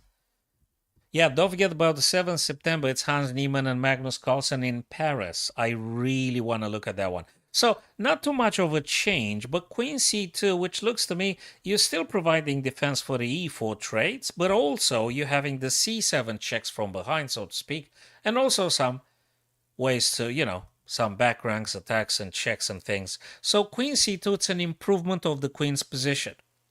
Queen c2 is still defending twice the e4, but also having the c7 accessible for a queen with checks and stuff. So this is an improvement in chess. It's you making your pieces more active. Hey, Mosen, thanks very much for today, my friend. As always, great thoughts and insights from you, Mosen. Take care, brother. Cheers, and see you on the next one. Okay, guys, now it's the moment of the bigger revelation in terms of this game. F takes, king takes. Is this a draw? Is this a draw? Hey, Marco, via TikTok, I can read the messages now. So king takes on e4, right? King takes on e4. Opposition now, my friends. King e6. You're not going to go f6, because if you go king f6, there you go. If you go f6, you allow white to go on d5, encircling you. So you can't allow that. King e6, opposition, opposing all those three. Well, the g6 stops the f5 anyway. But e and d are being denied points of entry for the white king. You're not going to make it. The black king is right there. And also, you can't push the pawn, can you? Can you push this crazy pawn?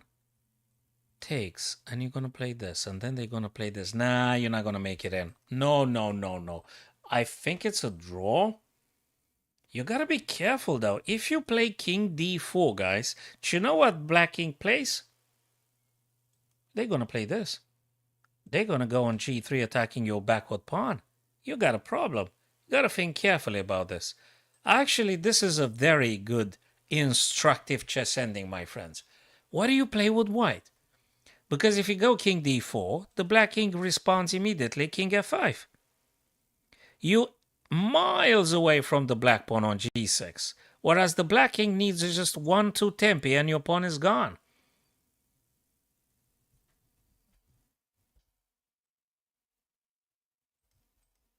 This is one of those endings. Puzzle of the day. What do you play with white? And you have pawn majority. You've got 3 versus 2. But there is opposition. Opposition means you're going to have to give way to the other guy's king. That's what opposition means. Whoever won the opposition, which is the black here, white will have to give way. Give way here meaning that you either go d4 and black king goes f5, or you go f3 and black king still gets closer to your stuff. That's really something to be learned from. What do you think about this one, guys? You really think? No, I don't think I'm a great player at all. I'm just enjoying chess. I appreciate you use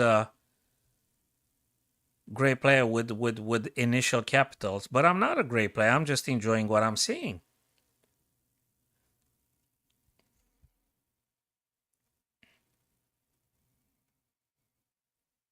That was to a message on TikTok from somebody.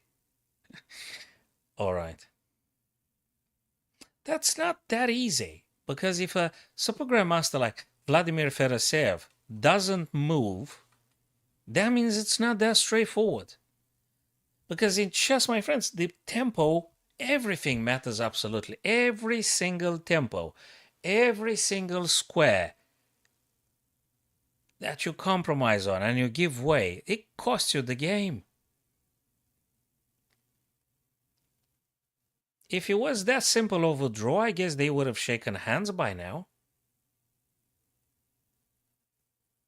Okay. That is, if black king moves f5, you're going to reply f3. And then it's got to be a threefold repetition, right? Or maybe we're missing something? Is black going to go D or is going to go F? Which way do you go? Well, if you go D, I guess, no, he went F. Well, you have to play king f3, because if you don't play f3, they're going to play g4. Right? So I guess you're going to naturally play king f3, and king's going to go back. And then you're going to go back. And then that's a draw. Is that a draw, guys? On chess.com, my rapid is 2200. My blitz is like 2000 up and down every day. And my bullet is 1800, 17, 19, oscillating up and down all day. I mean, if I play like 100 bullet games a day, can you imagine?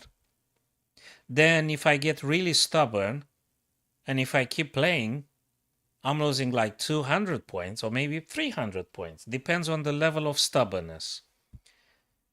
If I'm a wise guy, I'm playing like just like 10 bullet game and then I stop. Because probably I'm going to win like 7, I'm going to lose 3 or something. You know, that's the best way to do it. If you play bullet for like 2 hours, 3 hours, eventually you're going to lose. Because you're just getting tired. You know, it's the fatigue. You lose the focus, you're getting tired, you need to grab a sandwich, you need to drink a coffee, and you lose the focus, and that's it. So, yeah. Feel free, guys, to send me a friend request on chess.com, leechess.org, because I'm using the leechess.org for the stream. I think tomorrow I'll be alternating. Yeah, but that's the only chess platforms, the best ones we've got on this planet. So I'm using leechess.org. And when I'm not using leechess.org, I'm using chess.com. And very rarely I'm using playchess.com. And I'm also using Aim Chess. And every now and then I'm using Chessable courses, you know, for opening, sweet and short, the free courses from this Chess Legends that we're watching them every day on our streams.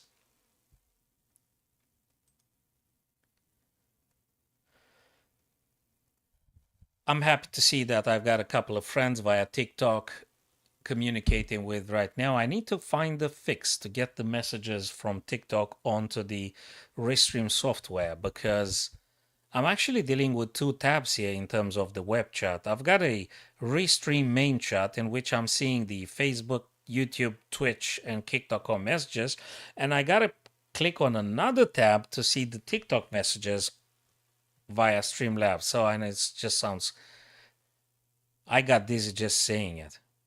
So I've got to unify the messages. So I'm seeing in a real lifetime the messages from my TikTok friends. You know, Monkey CMO, do rapid every day rather than just messing around with bullets. Just do like a couple of rapids every day when you're in your top shape. Let's say you had your sandwich, you had your coffee, whatever you want to drink. It keeps you focused. I'm not saying you to do that. That's what I personally try and do myself. So, and if you're not distracted by spouse, members of family, whatever you name it, you have like 1 hour for yourself and your chess. Give it your full attention. Play your rapid. Try do your best chess in that day, and then analyze the game and see exactly what went wrong. Why did you lose it in particular? Pay special attention to losses. Special attention to losses, because that's where exactly you identify the weaknesses in your game. So they drew, ladies and gents, they drew. King goes here, you go here. King goes here, you go here. But king goes here. So you will not be kind of able to take this guy. Sooner or later. Right, so do rapids, analyze the games. Using a software after the game had happened, use the software on either platform, analyze the game, see what went wrong. It could be opening, it could be middle game, it could be ending, or it could be all of them. Play some at the beginning, just stick with the reduced number of openings. Don't have an extensive repertoire in the openings. You're going to go crazy. I mean, it's just too many lines and variations to learn and understand. Just go with something simple. Just 2-3 openings for white, 2-3, maybe just 1 or 2 for white, 1-2 for black. Main stuff, just simple, efficient stuff. Go London system for white, Monkey. Just London system, something that goes simple for white, so to speak, and for black if you can. And do your puzzles daily, 15, 20 puzzles daily. Study the end games, of course. You need to know all the end game fundamentals. I'm assuming you know the king and queen, checkmate. King and rook, checkmate. I'm assuming you know that. 2 bishop, checkmate. You could check my YouTube channel, guys, and I think I've got them on TikTok as well. Some videos for our novice and intermediate friends, dealing with the basic checkmates and things. So feel free to peruse through those videos if you think they might be useful for you. I'd appreciate if you subscribe to my YouTube channel. That'd be great as well, my friends. And that's one way to improve your stuff. Do the lessons, either YouTube lessons on various coaches, one of them. Also, they have a lot of lessons on chess.com as well, but you sort of kind of have to pay at least the gold membership in order to have full access to the videos. And yeah, and also you've got the Chessable with like 5 free lessons. The variation, the versions with sweet and short, in which, let's say, a guy like Anish Giri, it gives away his French repertoire, right, in the French defense, assuming you want to play the French defense with black. And he gives you the main stuff in the French defense, and it's very useful. You're going to play the best moves in a couple of branches that white might do. So that might be useful too. But keep it nice and simple and efficient for the time being. Don't try to memorize all sorts of craziness in all openings for the time being. Yeah, just try that. And by the way, just send me a PDF, and on the next stream, guys, I'll be analyzing, let's say, your most recent game. So, yeah, save yourself. I mean, just, you're probably using Lee Chess or chess.com, right? So get PDF or something, and or just you're gonna tell me your username, send me a friend request, and on the next stream we could, together go to your archive game, pick up one game, preferably one that you lost, maybe, and we try and look and see why exactly you lost the game and what might need to be improved, maybe. And yeah, we discuss it together. What do you think? Is that okay? Is that workable? Cool stuff. We're gonna do that, guys, on the next opportunity. Yeah, send me your guys your friend request on Leechess and chess.com, and if you subscribe to my YouTube, you're gonna be notified when I move live, and we'll take it from there. And happy, guys, to having you on my stream. Thank you very much, guys. Cheers. And I plan to coming back, of course, now because it's holiday. I've got a bit more time on my hands during school term.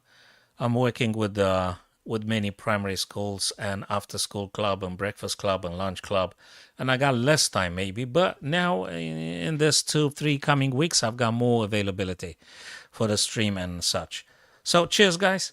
Take it easy. Take care of yourselves, and I'll see you guys soon. Cheers, lads.